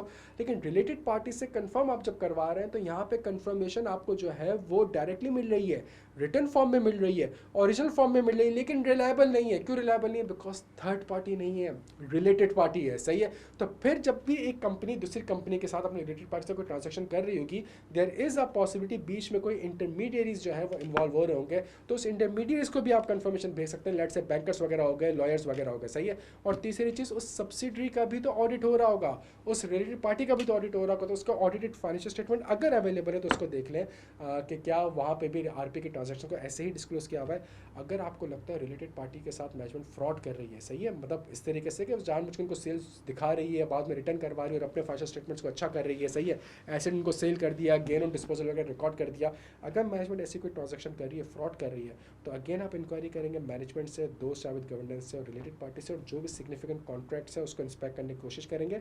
आखिरी चीज़, आर्म्स लेंथ। ये प्रोसीजर तब अप्लाई होगा जब मैनेजमेंट अपने फाइनेंशियल स्टेटमेंट में ये डिस्क्लोज करेगी कि transactions with the related party are at arm's length. अगर मैनेजमेंट ऐसी कोई लाइन नहीं लिखती तो आपको स्पेसिफिकली ये प्रोसीजर परफॉर्म करने की, डायरेक्टली ये प्रोसीजर परफॉर्म करने की ज़रूरत नहीं है। अगर मैनेजमेंट ये लाइन लिखती है इन द फाइनेंशियल स्टेटमेंट कि transaction with the related party are at arm's length, only then आपको ये आर्म्स लेंथ वाले प्रोसीजर परफॉर्म करने पड़ेंगे। क्या क्या मैनेजमेंट कहती है, मैंने जो आरपी को सेल करी है वो आर्म्स लेंथ, इसका मतलब है जो आरपी को आपने सेल करी है वो बकिया कस्टमर को भी करी होगी, तो compare the transaction with the unrelated party. तो जो रिलेटेड पार्टी को सेल करी है और जो अनरिलेटेड पार्टी को सेल करी है, दोनों के टर्म्स एंड कंडीशन कंसिस्टेंट है कि नहीं है। सही है। अगर आपने कोई ऐसी ट्रांजैक्शन करी है लेट से जो कि अनरिलेटेड पार्टी के साथ नहीं हो सकती, आपने अपने शेयर सब्सिडरी को बेच दिया, आपने इन्वेस्टमेंट करी थी किसी कंपनी के ऊपर, किसी कंपनी के शेयर्स आपके पास आ रहे थे और वो शेयर्स आपने जो है वो सब्सिडरी को सेल कर दिया। सही है। आप चाहते हो यार जो हमारी होल्डिंग है वो हमारे अंदर ही रहे, बाहर में किसी को सेल ना करो, तो इसका मतलब वो ट्रांजैक्शन अनरिलेटेड पार्टी के साथ तो नहीं हो सकती। तो आप एक्टिव मार्केट देख लें कि स्टॉक एक्सचेंज में उस दिन ये प्राइस कितने पे ट्रेड हो रहा था और वहाँ से आप देख लें। फिर उसके बाद अगर आपको लगता है नहीं यार कंपनी ने तो एसेट बेचा है, अब जब कंपनी ने एसेट बेच दिया है तो वो अनरिलेटेड पार्टी के साथ भी ट्रांजैक्शन नहीं हो सकती, एसेट की तो कोई एक्टिव मार्केट भी नहीं है, लेट से प्लांट एंड मशीनरी बेचा है, तो फिर उसके लिए एक्सपर्ट को इंगेज करना पड़ सकता है आपको। सही है। और अगर मैनेजमेंट कह रही है आर्म्स लेंथ, तो उसका मतलब मैनेजमेंट का कोई प्रोसेस होगा, उस प्रोसेस के अंडरस्टैंडिंग लें और चेक करें कि असम्पशन रीजनेबल है या नहीं। ये हमारे पास रिलेटेड पार्टी के ऊपर बच्चों हम काम कर रहे होते हैं। लेकिन अगर सबसे important cheese completeness of related party, अगर कंप्लीटनेस ऑफ रिलेटेड पार्टी का प्रोसेस परफॉर्म करके आपको कोई न्यू रिलेटेड पार्टी आइडेंटिफाई हो जाती है या एग्जिस्टिंग आरपी के साथ कोई न्यू ट्रांजैक्शन आइडेंटिफाई हो जाती है बच्चों, तो इसका मतलब है प्लानिंग फेज में जो मैनेजमेंट ने आपको आरपी बताई वो गलत थी और मैनेजमेंट के कंट्रोल्स भी गलत थे, सही है, और इसके बेसिस पर आपने जो रिस्क असेसमेंट करी वो भी गलत थी। तो स्टैंडर्ड कहता है जितना काम किया है वापस से करो। क्या मतलब? Communicate the new related party to the engagement team, done हो गया। Perform audit procedure on the new related party, revise the risk assessment, because आपकी प्लानिंग फेज में जो आपको एक न्यू इन्फॉर्मेशन, तो अपने रिस्क असेसमेंट को रिवाइज करना पड़ेगा, मैनेजमेंट से रिक्वेस्ट करना पड़ेगा कि सारी ट्रांजेक्शन आइडेंटिफाई करो इस न्यू रिलेटेड पार्टी के साथ, मैनेजमेंट से इंक्वायर करो कि इंटरनल कंट्रोल इतने इनफेक्टिव क्यों थे, और कंसिडर करो मैनेजमेंट जानबूझ के तो ये रिलेटेड पार्टी नहीं छपा रही। आइजा 200 प्रोफेशनल स्केप्टिसिज्म, ठीक है मेरे बच्चों। फिर अगला स्टैंडर्ड हमारे पास है आइजा 560 सब्सिक्वेंट इवेंट। आइजा 560 सब्सिक्वेंट इवेंट के 3 ही ऑब्जेक्टिव है। बैलेंस शीट डेट से लेके डेट ऑफ ऑडिट रिपोर्ट तक कोई इवेंट हो सकता है, डेट ऑफ ऑडिट रिपोर्ट से लेके एफएस इशू तक कोई इवेंट हो सकता है, और एफएस इशू होने के बाद भी कोई इवेंट हो सकता है। अगर ये इवेंट 3 फेज में कहीं पे भी हो सकता है। अगर ये इवेंट होता है तो हमने ये देखना है कि जी क्या ये इवेंट एडजस्टिंग है या नॉन। जिस बैलेंस शीट के ऊपर मैं रिपोर्ट साइन कर रहा हूँ, क्या उस बैलेंस शीट और पीएनएल पे इसका इम्पैक्ट आना है, एडजस्टिंग, और अगर नहीं आना तो डिस्क्लोजर की फॉर्म में आ सकता है नॉन एडजस्टिंग इवेंट, सही है।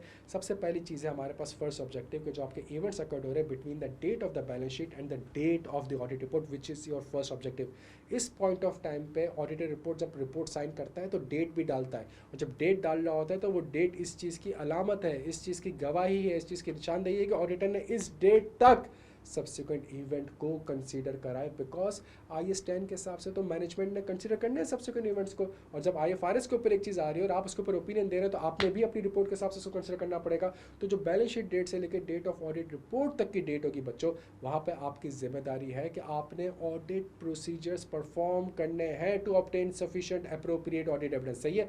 आपने क्या प्रोसीजर परफॉर्म करना है, आपकी डायरेक्शन ऑफ टेस्टिंग क्या होगी, आपका पर्पस ऑफ ऑडिट प्रोसीजर क्या होगा कि बैलेंस शीट डेट से लेके रिपोर्टिंग डेट से लेके ईयर एंड डेट से लेके ऑडिट रिपोर्ट तक जितने भी सब्सिक्वेंट इवेंट्स हुए हैं वो सारे के सारे आपने आइडेंटिफाई करने हैं। इसके लिए आपको प्रोसीजर परफॉर्म करना पड़ेगा, और वो सब्सिक्वेंट प्रोसीजर, वो प्रोसीजर आइडेंटिफाई जब आप प्रोसीजर परफॉर्म करेंगे और सब्सिक्वेंट इवेंट जो आइडेंटिफाई होगा तो आपको देखना पड़ेगा कि क्या उसका corresponding impact balance sheet PNL management ने या तो एडजस्टिंग करा है या नॉन एडजस्टिंग करा है, ये आपकी जिम्मेदारी है। और इसके लिए आप क्या करेंगे, अगेन मैनेजमेंट के पास जाएंगे, आप मैनेजमेंट का प्रोसेस समझेंगे, आप मैनेजमेंट का प्रोसेस, भाई आप बताओ आप सब्सिक्वेंट इवेंट्स को किस तरीके से आइडेंटिफाई करते हो। फिर मैनेजमेंट से बड़ा मासूमाना सवाल करेंगे, क्या कोई सब्सिक्वेंट इवेंट आपने आइडेंटिफाई करा भी है या नहीं करा। फिर मैनेजमेंट से inquiry alone can not provide sufficient appropriate, तो फिर आप मिनट्स ऑफ द मीटिंग देखेंगे, subsequent minutes of the meeting देखेंगे, सब्सिक्वेंट ट्रायल बैलेंस शीट देखेंगे, और वहाँ से असेस करने की कोशिश करेंगे कि क्या कोई ऐसी इन्फॉर्मेशन मिली है, क्या कोई ऐसा सब्सिक्वेंट इवेंट हुआ है। अगर तो ये सारे प्रोसेस परफॉर्म करके आपको कोई सब्सिक्वेंट इवेंट आइडेंटिफाई होता है और मैनेजमेंट ने अपने फाइनेंशियल स्टेटमेंट में उसको एडजस्ट या नॉन एडजस्ट नहीं करा, तो आप मैनेजमेंट को कहेंगे करो। अगर मैनेजमेंट कर देती है अच्छी बात है, मैनेजमेंट नहीं करती आप अपनी ओपिनियन को क्वालिफाई कर दें, सही है। फिर उसके बाद हमारे पास आता है सेकंड ऑब्जेक्टिव। यहाँ पे ऑडिट रिपोर्ट की डेट से लेके एफएस इश्यू होने तक, इस पॉइंट ऑफ टाइम पे भी सब्सिक्वेंट इवेंट हो सकता है, सब्सिक्वेंट इवेंट तो कभी भी हो सकता है। इस पॉइंट ऑफ टाइम पे स्टैंडर्ड आपसे कहता है कि ऑडिट रिपोर्ट की डेट से लेके एफएस इश्यू होने तक आपकी कोई भी जिम्मेदारी नहीं है to perform any procedures to identify subsequent event, आपकी जिम्मेदारी नहीं है। अलबत्ता हाउएवर अगर कोई इंफॉर्मेशन आपके सामने आ गई, अगर आपको पता चल गया कि ये सब्सिक्वेंट इवेंट हुआ है, तो फिर यहाँ पे स्टैंडर्ड आपसे कहता है कि अब आप अपनी आंखें बंद नहीं कर सकते, अब आपने उसको रिस्पॉन्ड करना है, सही है। तो इसका मतलब है मैं subsequent balance sheet, subsequent minutes में डेट ऑफ ऑडिट रिपोर्ट तक देखता हूँ, डेट ऑफ ऑडिट रिपोर्ट के बाद देखना मेरी जिम्मेदारी नहीं है।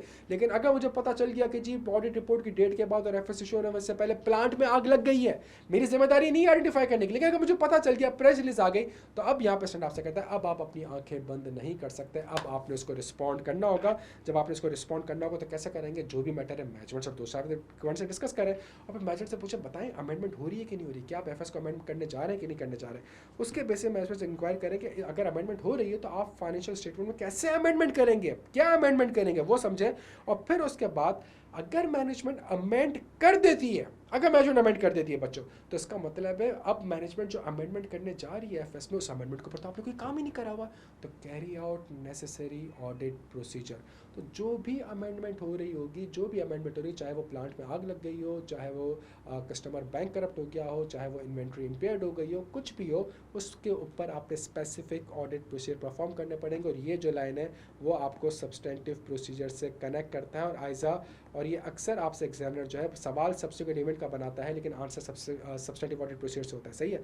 और फिर आपने जो ये ऊपर वाले प्रोसीजर परफॉर्म करे थे, ये तो डेट ऑफ ऑडिट रिपोर्ट तक करे थे, और अब जब एफएस अमेंड होने जा रहे हैं तो उसके ऊपर जो है आप वापस से ऑडिट रिपोर्ट इशू करेंगे। जब वापस ऑडिट रिपोर्ट इशू करेंगे तो आज की डेट डालेंगे। जब आज की डेट डालेंगे तो वो डेट तो अलामत इस चीज़ की है कि आपने यहाँ तक सब्सिक्वेंट इवेंट के प्रोसीजर परफॉर्म करें, तो extend the subsequent event procedure to the date of new audit report, सही है। और फिर मैनेजमेंट को प्रोवाइड करेंगे न्यू ऑडिट रिपोर्ट, सही है। और अगर मैनेजमेंट कहती है कि नहीं बेटा पता चल गया तुम्हें मीडिया वगैरह से, लेकिन मैं तो अपने एफएस को अमेंड नहीं कर रही, और आपको लगता है कि एफएस अमेंड होने चाहिए, आपको बिकॉज ऊपर आप डिस्कस कर चुके हो सारे मैटर्स, और आपको लगता है कि जी एफएस अमेंड होने चाहिए, तो अगर फिर यहाँ पे सर कहता है कि जी देखें ऑडिट रिपोर्ट डेट तो हो गई, लेकिन अभी तक मैनेजमेंट को दी नहीं है आपने। अगर आपका हथियार आपके पास है, ऑडिट रिपोर्ट इश्यू नहीं हुई, आप ऑडिट रिपोर्ट आपके पास पड़ी है, आप मॉडिफाई अपनी ओपिनियन को मॉडिफाई करें, मैनेजमेंट के मुंह पे मारे रिपोर्ट, सही है। लेकिन अगर आपके हाथ से हथियार निकल चुका है, सही है, अगर रिपोर्ट इश्यू हो चुकी है, मैनेजमेंट के पास आपकी रिपोर्ट पड़ी हुई है अनमॉडिफाइड, सही है, और आप समझते हो कि नहीं यार एफएस तो अमेंड होने चाहिए, अब इस सूरत में आप मैनेजमेंट के पास जाएंगे और आप मैनेजमेंट से कहेंगे आप कि देखें ये जो एफएस है ना, इसमें एक अमेंडमेंट होनी चाहिए, और आप वो एफएस में अमेंडमेंट नहीं कर रहे, सही है, और जो मेरी ऑडिट रिपोर्ट है वो तो पुराने एफएस के ऊपर, और एफएस में तो अमेंडमेंट होनी चाहिए, तो प्लीज़ प्लीज़ प्लीज़ नोटिफाई करेंगे आप, सही है, कि आप इस एफएस को मेरी रिपोर्ट के साथ इशू नहीं कर सकते, सही है। अगर फिर भी मैनेजमेंट एफएस और आपकी पुरानी रिपोर्ट इशू कर देती है, तो फिर स्टैंड कहता है कि जी आप देख लें आपके मुल्क में क्या कानून है, उस कानून के हिसाब से आप उस कानून के हिसाब से आप एक लीगल ओपिनियन लें, और उसके बेसिस पे जो है वो आप क्या कहते हैं अपना कोर्स ऑफ एक्शन डिसाइड करें। और उसके बावजूद वो कहता है कि determine the course of action. For example आप ईजीएम में ईजीएम में तो ऑडिटर इन्वाइटेड होता है, तो आप ईजीएम में जाए और ईजीएम में जाकर शोल्डर को आवाज़ लगाते हैं, ये जो आपके सामने एफएस आई है, जो रिपोर्ट आई है, इसमें ये गलत है, एफएस अमेंड होने चाहिए था, मैनेजमेंट को हमने नोटिफाई किया था, ये रहा इसका लेटर, तभी कहता है वो नोटिफाई का वर्ड, ये रहा लेटर, हमने मैनेजमेंट को नोटिफाई किया था, उसके बावजूद मैनेजमेंट ने एफएस इशू करा है। ईजीएम से पहले आप एससीसीपी को खत लिख सकते हैं कि जी ये मसला हो गया, काइंडली आप कंपनी को बोले कि एफएस इशू ना करें, सही है। अगर आपके पास रजिस्ट्रार को ये एफएस जमा कराएंगे कंपनी एक्ट के हिसाब से, तो उसको आप बना करें, रजिस्ट्रार को इन्फॉर्म करें कि जी उसको बोले कि एफएस एक्सेप्ट ना करें, उनको बोले कि जी एफएस गलत है, कंपनी के खिलाफ आप एक्शन लें, तो ये सारे काम कर सकते हैं। सेम चीज़ हमारे पास थर्ड ऑब्जेक्टिव में भी होगी। अब एफएस भी इशू हो चुके हैं, सही, पुरानी रिपोर्ट के साथ एफएस भी इशू हो चुके हैं, और उसके बाद कोई सब्सिक्वेंट इवेंट आपको पता चलता है, अगेन ऑडिटर स्टैंड आपसे कहता है ऑडिटर की जिम्मेदारी नहीं है टू परफॉर्म एनी प्रोसेस, लेकिन अगर ऑडिटर की नॉलेज में कोई चीज़ आ जाए तो ऑडिटर ने रिस्पॉन्ड करना होगा। कैसे रिस्पॉन्ड करना होगा? सेम चीज़ जो कि हमने ऊपर पढ़ी, अगर मैनेजमेंट अमेंड कर देती है, अगर मैनेजमेंट अमेंड कर देती है, सेम चीज़ जो हमने ऊपर पढ़ी, बस एक चीज़ ये होगी कि अगर मैनेजमेंट एफएस अमेंड कर रही है तो पुराने एफएस ऑलरेडी इशू हो चुके हैं, तो यहाँ ऑडिटर ने मैनेजमेंट के स्टेप्स को रिव्यू करना होगा कि जिनको प्रीवियस एफएस रिसीव हो गए हैं, क्या उनको बताया जा चुका है कि जी मार्केट में एक नए एफएस आने वाले हैं, और प्लस न्यू ऑडिट रिपोर्ट में एक एम्फेसिस ऑफ मैटर पैराग्राफ आएगा जिस पे आप बताओगे कि जो मैंने पुरानी ऑडिट रिपोर्ट इशू करी थी और मैनेजमेंट ने पुराने एफएस आपको इशू कर दिए थे, उसके बाद क्यों मैनेजमेंट को एफएस वापस इशू करना पड़ा और क्यों मुझे अपनी न्यू ऑडिट रिपोर्ट इशू करनी पड़ी। ये जो एफएस में फलां डिस्क्लोजर आ रहा है, ये इसने गंद मचाई है, ये एक सब्सिक्वेंट इवेंट था जिसकी वजह से एफएस को वापस री इशू करने पड़े, और इस एफएस के ऊपर मुझे अपनी ऑडिट रिपोर्ट को वापस इशू करनी पड़ी, सही है। अगली चीज़ हमारे पास गोइंग कंसर्न है। गोइंग कंसर्न का स्ट्रक्चर अगर आप देखेंगे तो प्लानिंग है, परफॉर्मेंस है, रिपोर्टिंग है। जिस तरह 315 में risk factor audit risk factors होता है, 240 में फ्रॉड रिस्क फैक्टर होता है, इसी तरह गोइंग कंसर्न के ऊपर अगर आप रिस्क को आइडेंटिफाई करेंगे तो उसमें जो आपके पास सबसे इंपॉर्टेंट वर्ड होता है वो होता है इवेंट्स और कंडीशन, सही है। इवेंट्स और कंडीशन क्या होते हैं जो कि सिग्निफिकेंट डाउट क्रिएट कर सकते हैं किस चीज़ के ऊपर, गोइंग कंसर्न के ऊपर, सही है। तो यहाँ पे आपके पास सर आपसे कहता है कि आपने क्या प्रोसेस परफॉर्म करना पड़ेगा।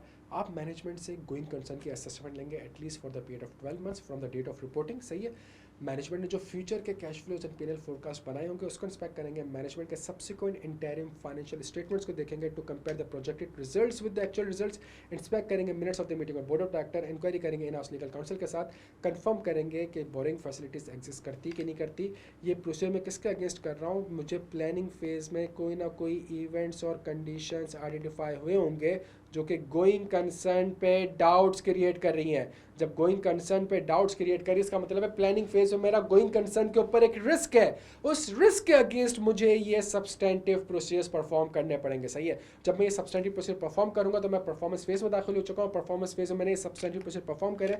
जब सब्सटेंटिव प्रोसीजर परफॉर्म कर ली तो मुझे sufficient appropriate audit evidence obtain हो गया है कि मटेरियल अनसर्टेनिटी एग्जिस्ट करती है कि नहीं करती, गोइंग कंसर्न पे डाउट है कि नहीं है, फाइनेंशियल स्टेटमेंट की जो बेसिस है वो एप्रोप्रिएट है या नहीं है, तो मैं मैनेजमेंट के पास जाऊंगा रिपोर्टिंग फेज में। रिपोर्टिंग फेज में अगर तो मैनेजमेंट ने गोइंग कंसर्न की असेसमेंट ही नहीं करी है तो क्या ये वाला प्रोसीजर आप परफॉर्म कर सकते हैं? क्या ये वाले प्रोसीजर परफॉर्म कर सकते हैं? अगर मैनेजमेंट ने गोइंग कंसर्न की असेसमेंट ही नहीं करी है, उसका मतलब ये स्कोप लिमिटेशन कहलाएगी। मटेरियल है तो क्वालिफाइड मटेरियल प्लस पर बेसिस डिस्क्लेमर। अगर मैनेजमेंट ने गोइंग कंसर्न की असेसमेंट करी है, जब मैनेजमेंट ने असेसमेंट करी होगी तो असेसमेंट करके कंक्लूड करा होगा या तो एजम्पशन अप्रोप्रिएट है या एजम्पशन अप्रोप्रिएट नहीं है। अगर तो गोइंग कंसर्न की एजम्पशन अप्रोप्रिएट है तो स्टैंडर्ड कहता है कि जी आप ये चेक करें कि क्या मटेरियल अनसर्टेनिटी एग्जिस्ट करती है कि नहीं करती। अगर मटेरियल अनसर्टेनिटी एग्जिस्ट करती है तो स्टैंडर्ड कहता है कोई बुरी बात नहीं है, आप ओपिनियन, अगर मटेरियल अनसर्टेनिटी एग्जिस्ट करती है तो क्या उस अनसर्टेनिटी को मैनेजमेंट ने फाइनेंशियल स्टेटमेंट में एज पर IAS 1 डिस्क्लोज किया है, या तो डिस्क्लोज किया होगा या तो डिस्क्लोज नहीं किया होगा। अगर तो डिस्क्लोज किया है तो मैनेजमेंट बहुत अच्छी बच्ची है जी, आप अनमोडिफाइड ओपिनियन दे दे, लेकिन शेयर होल्डर को कैसे बताएंगे कि कंपनी के ऊपर एक अनसर्टेनिटी है, डाउट क्रिएट है, कंपनी कल को बंद भी हो सकती है, तो इसके ऊपर आप material uncertainty related to going concern का सेक्शन दे देंगे।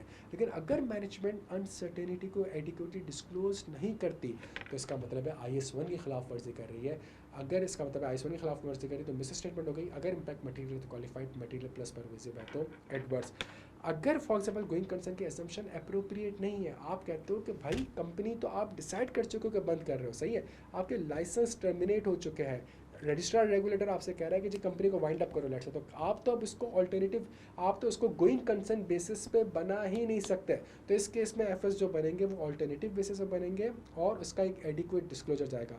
अगर मैनेजमेंट ऐसा कर देती है, अनमोडिफाइड ओपिनियन दे दे, अगर मैनेजमेंट फाइनेंशियल स्टेटमेंट को अब भी गोइंग कंसर्न बेसिस बनाती है और आपको पता है 4 महीने बाद कंपनी बंद होने जा रही है, वाइंड अप होने जा रही है, अब भी अगर मैनेजमेंट उसको गोइंग कंसर्न बेसिस पे बनाती है और ऑल्टरनेटिव बेसिस पे नहीं बनाती तो पूरा का पूरा एफएस ही गलत है, परवेसिव है, पूरा का पूरा एफएस ही गलत है। सही है, आप स्ट्रेट एडवर्स ओपिनियन जो है मेरे बच्चों इशू कर देंगे। सही है, तो गोइंग कंसर्न के अंदर सबसे इंपॉर्टेंट, अगर गोइंग कंसर्न का सवाल आएगा, सवाल में आपने इवेंट्स और कंडीशंस को आइडेंटिफाई करना है। अगर वो इवेंट्स और कंडीशन आइडेंटिफाई हो गए तो जो प्रोसीजर्स हैं उससे कनेक्ट करना है और उसके बाद आपकी रिपोर्टिंग इम्प्लीकेशन होगी। अगला स्टैंडर्ड हमारे पास आइजा 580 रिटर्न रिप्रेजेंटेशन, ये 500 की सीरीज का सबसे आखिरी स्टैंडर्ड है। 500 पढ़ लिया, 505 पढ़ लिया, 520 पढ़ लिया, 530 पढ़ लिया, 540 पढ़ लिया, 550 पढ़ लिया, 560 पढ़ लिया, 570 पढ़ लिया। आखिरी जो मेरे पास टॉपिक आएगा वो आइजा 580 आएगा और इसकी इक्वेशन बड़ी सिंपल है, रिटर्न रिप्रेजेंटेशन कि अब तक ऊपर आपने जितने भी प्रोसीजर्स परफॉर्म करे हैं देयर इज़ अ पॉसिबिलिटी कि वो प्रोसीजर्स आपने आइजा के हिसाब से ही परफॉर्म करें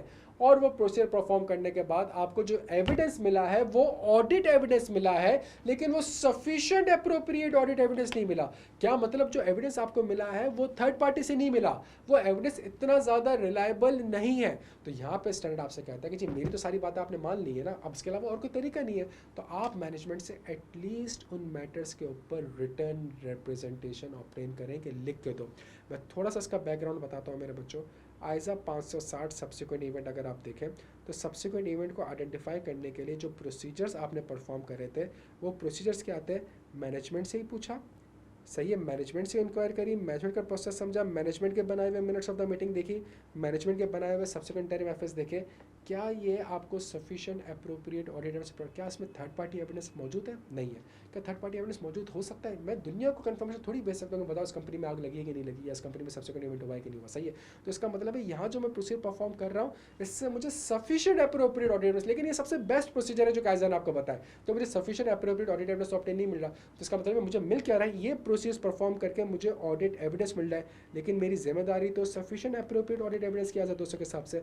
तो इन मैटर्स के ऊपर मैनेजमेंट स्टैंडर्ड आपसे कहता है कि ये जो इंक्वायरीज करी है ना, ये जो इंक्वायरीज करी हैं एटलीस्ट इनको लिखवा लो ताकि कुछ हद तक तो तुम्हें एविडेंस मिल जाए, कुछ हद तक तो तुम्हें सफिशिएंट एप्रोप्रिएट एविडेंस मिल जाए। सेम चीज़ आप रिलेटेड पार्टी में भी देखें तो रिलेटेड पार्टी में completeness of the related party के लिए आप क्या कर रहे हैं, मैनेजमेंट का बनाया हुआ इन्वेस्टमेंट रजिस्टर, मैनेजमेंट का बनाया हुआ शेयर होल्डर रजिस्टर, मैनेजमेंट के बनाए हुए मिनट्स ऑफ द मीटिंग, जब मैनेजमेंट की बनाई हुई चीज़ों को देख रहे हो, थर्ड पार्टी तो नहीं है इसके अंदर, सही दुनिया को खत थोड़ी लिख सकते कि आप बताएंगे क्या कंपनी ने आपके ऊपर इन्वेस्टमेंट करी है या आपने कंपनी के ऊपर इन्वेस्टमेंट करी है, पॉसिबल नहीं है ना, सही है। तो इसका मतलब है कि आइजा 580 आपसे कहता है कि जो ऊपर मैंने प्रोसीजर बताया है वो उससे आपको जो है उसमें बहुत से जो प्रोसीजर थे वो इंक्वायरी वाले थे, और जब इंक्वायरी आप कर रहे हो तो कल को आपकी फाइल में ये एविडेंस नहीं होगा कि आपने इंक्वायरी करी भी थी या नहीं थी, एटलीस्ट मैनेजमेंट से लिखवा लो। तो आइजा 580 रिटर्न रिप्रेजेंट जिसमें आप मैनेजमेंट से लिखवाते हो, सबसे पहली चीज़ आप रिटर्न रिप्रेजेंटेशन लेते हो मैनेजमेंट से, क्या आप लिख के दो कि जो इंगेजमेंट लेटर में एग्री हुई थी प्री कंडीशन के बाद कि आपकी जिम्मेदारी है to prepare FS in according with IFRS and आपकी जिम्मेदारी टू प्रोवाइड ऑल इन्फॉर्मेशन, आपकी जिम्मेदारी to design implement internal control, लिख के दो कि आपने एफएस आईएफआरएस के हिसाब से बना लिए हैं। इंगेजमेंट लेटर में वर्डिंग विल की आती है और यहाँ पे वर्डिंग हैड की आती है कि मैं बना चुका हूँ, मैं एफएस आईएफआरएस के हिसाब से बना चुका हूँ, मैं सारे के सारे इन्फॉर्मेशन प्रोवाइड कर चुका हूँ। इंगेजमेंट एक्सेप्ट करते हुए आप कहते हो कि जी लिख के दो कि आप आप मुझे सारी की सारी इन्फॉर्मेशन प्रोवाइड करोगे, और यहाँ पे जो है वो आपसे कहता है कि जी लिख के दो कि आपने सारी की सारी इन्फॉर्मेशन मुझे प्रोवाइड कर दी है। इंगेजमेंट लेटर ऑडिटर की तरफ से क्लाइंट को जाता है, रिटर्न रिप्रेजेंटेशन क्लाइंट की तरफ से ऑडिटर को क्लाइंट के लेटर हेड पे आ रहा होता है, सही है। तो पहली चीज़ तो आप इस चीज़ को पढ़ ले लो। उसके बाद कुछ स्पेसिफिक आइजाज है, FS is equal to IFRS all information. ISA 240 याद है फ्रॉड के ऊपर क्या प्रोसीजर कर रहे थे, मैनेजमेंट से इंक्वायरी करी, दोस्त जावेद गवर्नेंस से इंक्वायरी करी, इंटरनल ऑडिट फंक्शन से इंक्वायरी करी, वो इंक्वायरियाँ करी है भाई। जब वो इंक्वायरियाँ करी तो लिखवा लो, तो मैनेजमेंट को बोलो लिख के दो कि आपने अपनी सारी असेसमेंट कर ली है, लिख के दो कि आपने सारे के सारे फ्रॉड मुझे कम्युनिकेट कर दिए, सही है। इसी तरीके से आपके पास 550 रिलेटेड पार्टी थे जो भी हमें थोड़ी देर पहले पढ़ा, तो रिलेटेड पार्टी में भी मैनेजमेंट के बनाए हुए डॉक्यूमेंट्स देख रहे हो, मैनेजमेंट से इंक्वायरी करो, लिख के दो कि सारी की सारी रिलेटेड पार्टी तुमने मुझे कम्युनिकेट कर दी है और उसको फाइनेंशियल स्टेटमेंट में एडिक्वेटली IAS 24 के हिसाब से डिस्क्लोज भी कर दिया है। 560 सब्सिक्वेंट इवेंट, क्या IFRS है उसके ऊपर, यस IFRS है, IAS 10 है हमारे पास, तो लिख के दो कि सारे के सारे सब्सिक्वेंट इवेंट जो है वो तुमने एडजस्ट या non adjust as per IAS 10 कर दी हैं, और लिख के दो सारे के सारे सब्सिक्वेंट इवेंट्स भी तुम मुझे कम्युनिकेट कर चुके हो मेरे बच्चों। क्या तक बात समझ आ रही है। तो कुछ स्पेसिफिक आइजाज हैं जिनके ऊपर आप मैनेजमेंट से रिटर्न रिप्रेजेंटेशन लेंगे, ये आइजा आपसे कहता है कि आपने लाजमी लेना है, और कुछ रिप्रेजेंट जनरल मैटर्स के ऊपर है क्या कि लिख के दो कि एफएस आईएफआरएस के हिसाब से बना ले, लिख के दो कि ऑल इन्फॉर्मेशन आपने प्रोवाइड कर दी है। कुछ जनरल रूल्स है रिटर्न रिप्रेजेंटेशन के, हमेशा याद रखिएगा किससे रिक्वेस्ट की जाएगी, जिसकी जिम्मेदारी होगी टू प्रिपेयर एफएस, किसकी जिम्मेदारी होती है, सीएफओ वगैरह की होती है, सही है। आप एचआर के बंदे से, अगर मैनेजमेंट ने एचआर के बंदे से रिटर्न रिप्रेजेंटेशन साइन करवा के आपको दिया, आप उसको एक्सेप्ट करेंगे, आप उसको एक्सेप्ट नहीं करेंगे, सही है।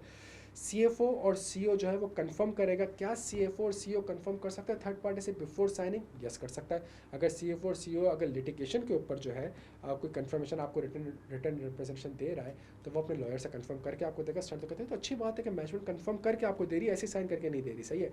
Date and period covered by the written representation, जो रिटर्न रिप्रेजेंटेशन की डेट होगी वो ऑडिट रिपोर्ट के बाद नहीं हो सकती, ऑडिट रिपोर्ट की डेट के बाद आप प्रोसीजर परफॉर्म नहीं कर सकते, या तो वो रिपोर्ट की डेट होगी या उससे पहले की होगी, लेकिन जो पहले की भी होगी वो एज नियर एज प्रैक्टिकेबल होगी। अगर आपने फॉर एग्जांपल 31 दिसंबर 2026 का ऑडिट कर रहे हैं और 30 अप्रैल को आपकी ऑडिट रिपोर्ट साइन हो रही है, और आपने प्लानिंग फेज में 15 जनवरी को मैनेजमेंट से पूछा कि क्या कोई फ्रॉड हुआ है कि नहीं हुआ, मैनेजमेंट ने कहा कोई फ्रॉड नहीं हुआ, और मैनेजमेंट ने आपको 15 जनवरी को लिख के भी दे दिया, और उसके 3 महीने बाद आप रिपोर्ट साइन करवा रहे हैं, ये जो रिटर्न रिप्रेजेंटेशन आपको लिख के दिए, क्या ये रिलायबल है आपके लिए, क्या ये रेलेवेंट है, नहीं है, बिकॉज 15 जनवरी से लेकर 30 अप्रैल के दरमियान अगर कोई फ्रॉड का इवेंट हुआ तो अब क्या करोगे, कल को तो मैनेजमेंट कहेगी तुमने तो मुझसे पूछा भी नहीं था, और जो तुमने लिखवाया था मैंने तो एज ऑफ 15 तारीख को बताया था कि जी हुआ है, उसके बाद तो फ्रॉड हुआ तो तुमने तो मुझे बताया नहीं, तो इसका मतलब है as at the date of the audit report, उसके बाद नहीं हो सकती, उससे पहले भी होगी, तो एज नियर एज प्रैक्टिकेबल, सही है। आइजा 580 रिटर्न रिप्रेजेंटेशन जो ऊपर हमने रिटर्न पढ़ी, या तो मैनेजमेंट आपको प्रोवाइड करेगी या मैनेजमेंट आपको प्रोवाइड नहीं करेगी। अगर मैनेजमेंट आपको प्रोवाइड नहीं करती, सेम एज ऐसा 505 एक्स्ट्रा कन्फर्मेशन, मैनेजमेंट से डिस्कस करें कि क्यों लिख के नहीं दे रहे, बातें तो बड़ी बड़ी कर रहे थे, बड़ा बड़ा बोल रहे थे, सारी आरपी बता दी आपको भाई, सारे के सारे फ्रॉड आपको बता दी, आप तो ऑडिटर हैं, आपसे क्या छुपाना, सब कुछ आपको बता दिया, सारी चीज़ें बता दी। अब जब मैं कह रहा हूँ लिख के दो कि सारी की सारी आरपी बता दी, लिख के दो कि सारे के सारे फ्रॉड बता दे, तो बताओ तुम्हें क्या मौत आ रही है, क्यों लिख के नहीं दे रहे, तो मैनेजमेंट से डिस्कस करो। जब मैनेजमेंट आपको रीज़न कोई बताएगी तो देर इज़ हो सकता है कि मैनेजमेंट जो है वो कोई फजूल का रीज़न बता रही हो, सही है, ऐसा रीज़न जिसका कोई सेंस ना बन रहा हो, तो फ़ौरन से मैनेजमेंट की इंटेग्रिटी को रीवैल्यूएट करो कि एक चीज़ मुंह से बोल रही है, लिख के नहीं दे रही है, लिख के नहीं दे रही है, मैनेजमेंट की इंटेग्रिटी को रीवैल्यूएट करो। और अगर मैनेजमेंट की इंटेग्रिटी को जब आप रीवैल्यूएट करोगे, और अगर मैनेजमेंट की इंटेग्रिटी पे आपको डाउट क्रिएट हो जाता है, स्टैंडर्ड कहता है भाई 560 पे रिटर्न रिप्रेजेंटेशन नहीं दे रही ना, 560 गया भाड़ में, अगर मैनेजमेंट आपको 560 पे रिटर्न नहीं दे रहा, 560 गया भाड़ में, इसका मतलब है अब तो मैनेजमेंट की इंटेग्रिटी पे डाउट क्रिएट हो गया है। तो अगर 240 पे लिख के दे भी दिया तो उस पर अब तुम्हें रिलायंस नहीं होनी चाहिए। अगर तुम्हें सेल्स के डेटा दिया हुआ है उस पर भी रिलायंस नहीं होनी चाहिए, बिकॉज अब तो मैनेजमेंट की ये तो वो चीज़ है जो कि तुम क्लाइंट एक्सेप्टेंस के वक्त देखते थे कि मैनेजमेंट की इंटेग्रिटी पे डाउट तो नहीं होगा, डाउट होता तो तुम तो विड्रॉल, तुम तो एंगेजमेंट क्लाइंट ही एक्सेप्ट नहीं कर रहे होते। तो यहाँ पे मैनेजमेंट कहता है कि मैनेजमेंट की इंटेग्रिटी को रीवैल्यूएट करो और जितने भी रिटर्न पेपर मिल चुके हैं, जितने भी ऑडिट एविडेंस मिले उन सबको री इवेल्युएट करो और उसके बेसिस पे अप्रोप्रिएट एक्शन लो, इंक्लूडिंग आइजा 705। मेरी बात समझने की कोशिश करिएगा। अगर मैं इस स्टेप में, इस फेज में दो चीज़ हो सकती है, मैनेजमेंट की इंटेग्रिटी पे या तो डाउट क्रिएट होगा या डाउट क्रिएट नहीं होगा। अगर तो डाउट क्रिएट हो चुका है तो इसका मतलब है जो फंडामेंटल्स ऑफ ऑडिट है, जो पहला स्टेप था क्लाइंट एक्सेप्टेंस का, ऑडिट में सबसे पहली चीज़ हमने स्टार्टिंग में ये पढ़ी थी 300 की पहली चीज़ के प्रिलिमिनरी एंगेजमेंट एक्टिविटीज मैच। अगर मैनेजमेंट इंटेग्रिटी पे डाउट होता तो क्या आपको क्लाइंट एक्सेप्टेंस करने देता है? ऐसा कहता नहीं। तो इसका मतलब है यहाँ तो आप जो है आपको विड्रॉ करना पड़ जाएगा, बिकॉज मैनेजमेंट इंटेग्रिटी पे डाउट हो गया ना। लेकिन अगर मैनेजमेंट की इंटेग्रिटी पे डाउट नहीं है तो ठीक है भाई, मैनेजमेंट झूठ नहीं कह रही, मैनेजमेंट इंटेग्रिटी पे डाउट नहीं है, लेकिन मुझे तो सफिशिएंट अप्रोप्रिएट ऑडिट एविडेंस नहीं मिल रहा ना भाई, तो मैं क्या करूँगा? मैं स्कोप लिमिटेशन की तरफ चला जाऊँगा। अगर इम्पैक्ट मटेरियल है, क्वालिफाइड मटेरियल प्लस परवेसिव है तो डिस्क्लेमर दे दूंगा, सही है। अगर मैनेजमेंट मुझे प्रोवाइड कर देती है तो फिर मैं देखता हूँ कि मैनेजमेंट जो मुझे लिख के दे रही है उसकी रिलायबिलिटी पे डाउट तो क्रिएट नहीं हो रहा। दो सिनेरियोज होंगे जब रिलायबिलिटी के ऊपर डाउट क्रिएट होगा, जब आप पूरा ऑडिट कर रहे हैं तो कहीं पे भी आपको मैनेजमेंट की इंटेग्रिटी पे डाउट क्रिएट हो गया तो उसकी वजह से आपको जितनी भी रिटर्न रिप्रेजेंटेशन मिली है उसकी भी रिलायबिलिटी पे जो है वो डाउट क्रिएट हो जाएगा, सही है। तो इसका मतलब है 580 का मसला नहीं है, किसी 505 के हिसाब से आपने कंफर्मेशन भेजी, वहाँ पे मैनेजमेंट आपको कंफर्मेशन भेजने नहीं दे रही, आपको मैनेजमेंट की इंटेग्रिटी पे डाउट क्रिएट हो गया। आपने रिलेटेड पार्टी के ऊपर काम किया, न्यू रिलेटेड पार्टीज आइडेंटिफाई हो गई, आपको मैनेजमेंट की इंटेग्रिटी पे डाउट क्रिएट हो गया।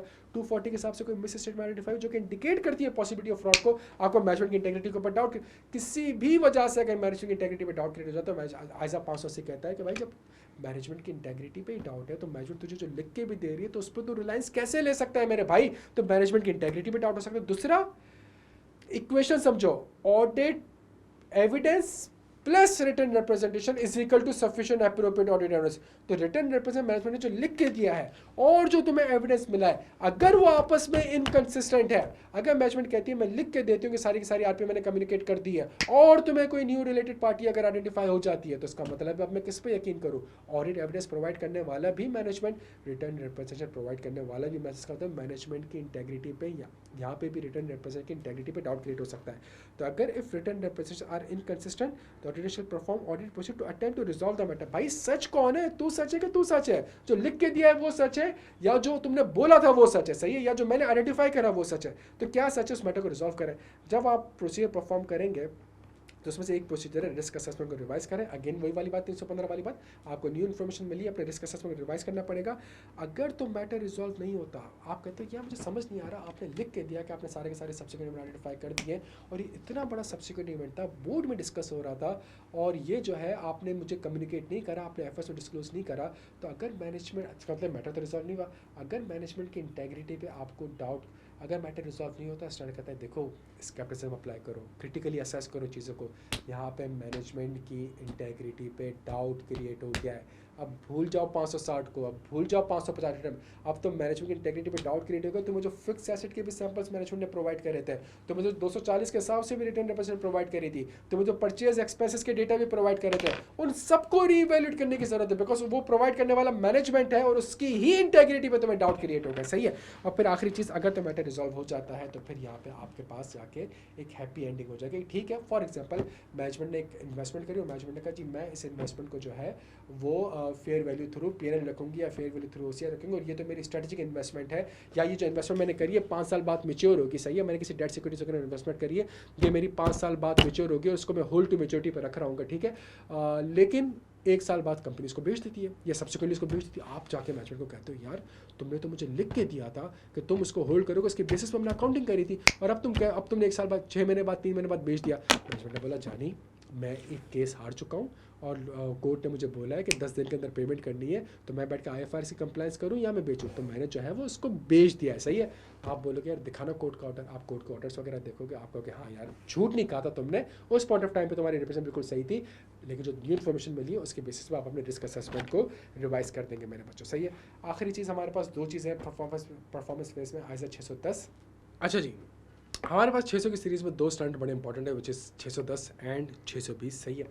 610 के अंदर सबसे पहले आपने ये देखना है कि जी इसका जो अल्टीमेट ऑब्जेक्टिव है वो ये है कि जी क्या एज एन ऑडिटर मैं इंटरनल ऑडिटर के काम पे रिलाई कर सकता हूँ कि नहीं कर सकता, क्या इंटरनल ऑडिट फंक्शन के काम पे रिलाई कर सकता हूँ कि नहीं कर सकता। तो इसके लिए सबसे इंपॉर्टेंट है कि वो कहते हैं काम को बाद में देखें, पहले डिपार्टमेंट को देखें। क्या डिपार्टमेंट इंडिपेंडेंट है, क्या डिपार्टमेंट कॉम्पिटेंट है, और डिपार्टमेंट किसी सिस्टमेटिक और डिसिप्लिन अप्रोच के तहत काम कर रहा है। अगर इसका आंसर यस आ जाता है, अगर इसका आंसर यस आ जाता है कि डिपार्टमेंट इंडिपेंडेंट भी है, कॉम्पिटेंट भी है, तो फिर आप कहें कि जी ठीक है, मैं तो अब इसके काम पर रिलाई कर सकता हूँ। लेकिन कौन से एरिया पे, क्या सिग्निफिकेंट एरिया पे आप उसके काम, मतलब आपको ऑडिटर अपॉइंट किया गया है और इंटरनल ऑडिट ने एक सिग्निफिकेंट एरियाज पर, तो जाहिर सी बात है वो भी काम करता होगा इंटरनल ऑडिट, तो क्या सिग्निफिकेंट एरियाज को आप सेलेक्ट कर सकते हैं। तो which areas and to what extent, तो डिपेंड करता है complexity and judgment, assessed risk of material misstatement, organizing a policy supporting independence competency. तो इंडिपेंडेंस और कॉम्पिटेंसी तो वापस से उठ के यहाँ पर आ गया, और वो आपसे कहते हैं जितना ज़्यादा इंडिपेंडेंट होगा, जितना ज़्यादा कॉम्पिटेंट होगा, इसका मतलब है उतना ज़्यादा आप उसके एरिया पर रिलाई कर सकते हैं। लेकिन जब आप एरिया सेलेक्ट करेंगे तो आप देखेंगे कॉम्प्लेक्सिटी एंड असेस, जितना ज़्यादा सिग्निफिकेंट रिस्क होगा 315 के हिसाब से, उस एरिया के ऊपर आप इंटरनल ऑडिट के काम पर रिलाई नहीं कर सकते, चाहे वो जितना ही इंडिपेंडेंट और जितना ही कॉम्पिटेंट क्यों ना हो, सही है। तो लेट से उसने प्री पेमेंट्स के ऊपर काम किया हुआ है, रेंट एक्सपेंस के ऊपर काम किया हुआ है, इलेक्ट्रिसिटी एक्सपेंस के ऊपर काम किया हुआ है, तो ये वो चीज़ें होती हैं जिसपे सिग्निफिकेंट रिस्क भी नहीं है, कॉम्प्लेक्सिटी भी नहीं है, जजमेंट भी नहीं है, आप ये एरियाज के ऊपर काम करा सकते हैं, सही है। तो उसके उस एरिया पर मिला।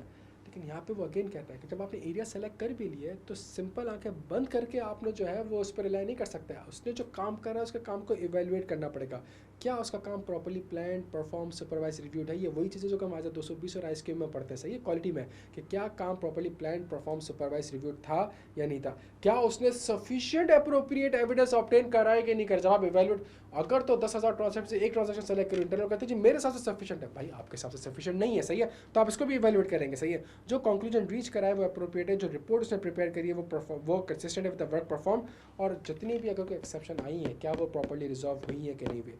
अगर तो वर्क एडिक्वेट नहीं हो, मतलब वो सफिशिएंट नहीं है, सैंपल सही नहीं है, प्रोसीजर रेलिवेंट नहीं है, फोटोकॉपी डॉक्यूमेंट्स देखे हैं, मैं कंफर्मेशन नेगेटिव भेजी हुई है लेट से, तो अगर वर्क एडिक्वेट नहीं है तो इस केस में आप चाहें तो आप एडिशनल प्रोसीजर परफॉर्म कर सकते हैं, या आप इंटरनल ऑडिट से एग्री कर लें कि यार तुमने एक सैंपल करा है ना, प्लीज़ 9-10 सैंपल्स और कर लो, सही है, तो आप उससे फर्दर ऑडिट प्रोसीजर करवा भी सकते हैं, ठीक है। फिर उसके बाद आप वो कहता है एक और चीज़, ये जो आपके पास है ये डिपार्टमेंट की बात करता है कि डिपार्टमेंट पूरे साल इंटरनल ऑडिट फंक्शन जो है वो अपने पूरे साल काम कर रहा होता है, और जब काम करता है तो बहुत से एरियाज़ के ऊपर काम किया होता है, तो क्या उन एरियाज़ में मैं रिलाई कर सकता हूँ कि नहीं कर सकता, कौन से एरिया पे कर सकता हूँ, उसके काम को इवैल्यूएट करना है। यहाँ पे जो वो बात कर रहा है वो बात कर रहे हैं डायरेक्ट असिस्टेंस की। क्या मतलब, इंटरनल ऑडिट फंक्शन के अंदर जो लोग बैठे हुए हैं, जो इंटरनल ऑडिटर्स हैं, यहाँ पर सर कहता है कि जी किसी तरीके से उसको आप जो है वो अपने रूम में बुला लो, उन ऑडिटर इंटरनल ऑडिटर्स को अपने रूम में बुला लो, अपने ऑडिट टीम के रूम में बुला लो, सही है, और वहाँ बुला के जो है उनसे फिर जो करवाना है ना आप करवाओ, सही है।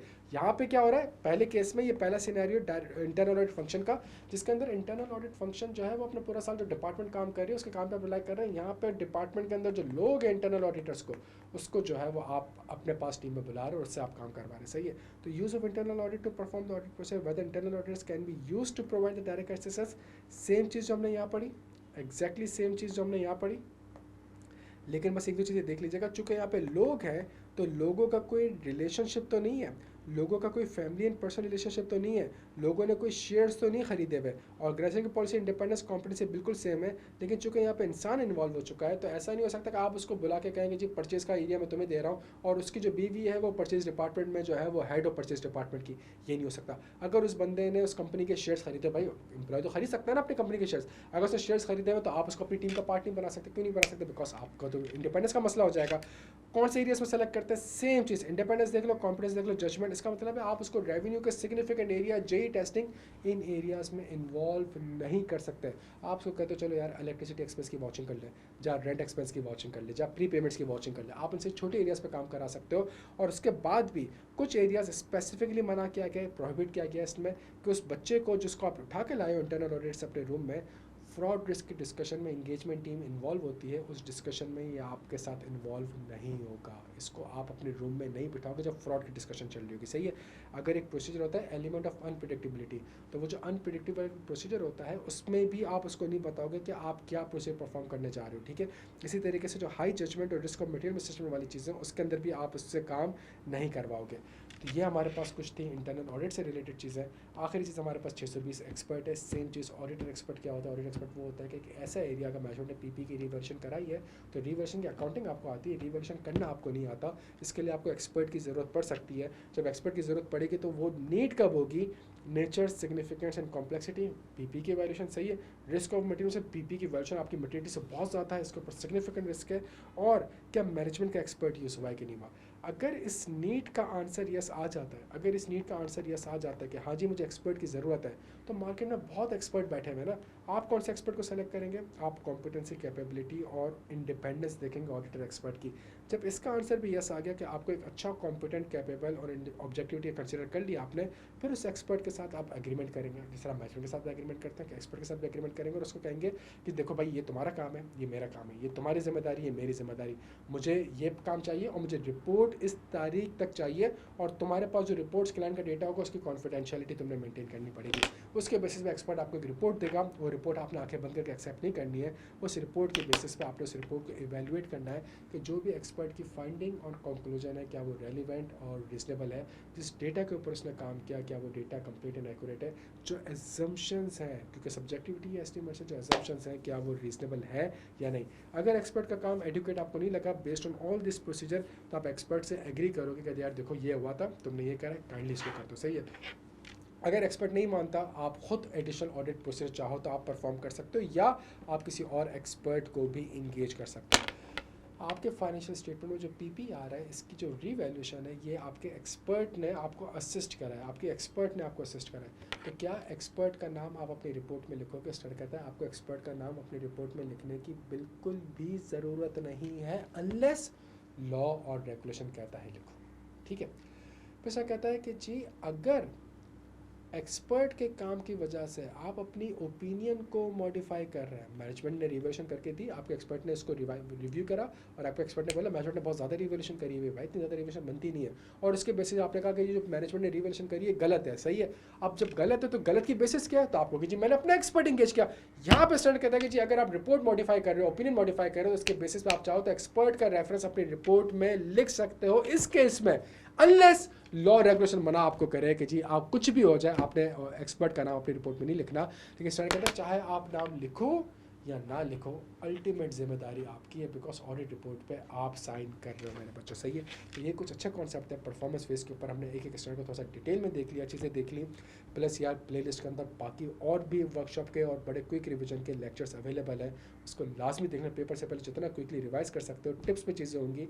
ये इंशाल्लाह जो लेक्चर है, ये जो वर्कशॉप की चीज़ें हैं, जो क्विक रिविजन वाले वॉइस नोट्स हैं, ये जो वीडियोज़ हैं, ये पेपर से पहले आपको और पेपर के वक्त आपको इतना ज़्यादा इंशाल्लाह हेल्प करेंगी कि पेपर में आपको इंशाल्लाह यही आवाज़ें सुनाई दे रही होंगी। अपना बहुत ख्याल रखिएगा। Thank you so much.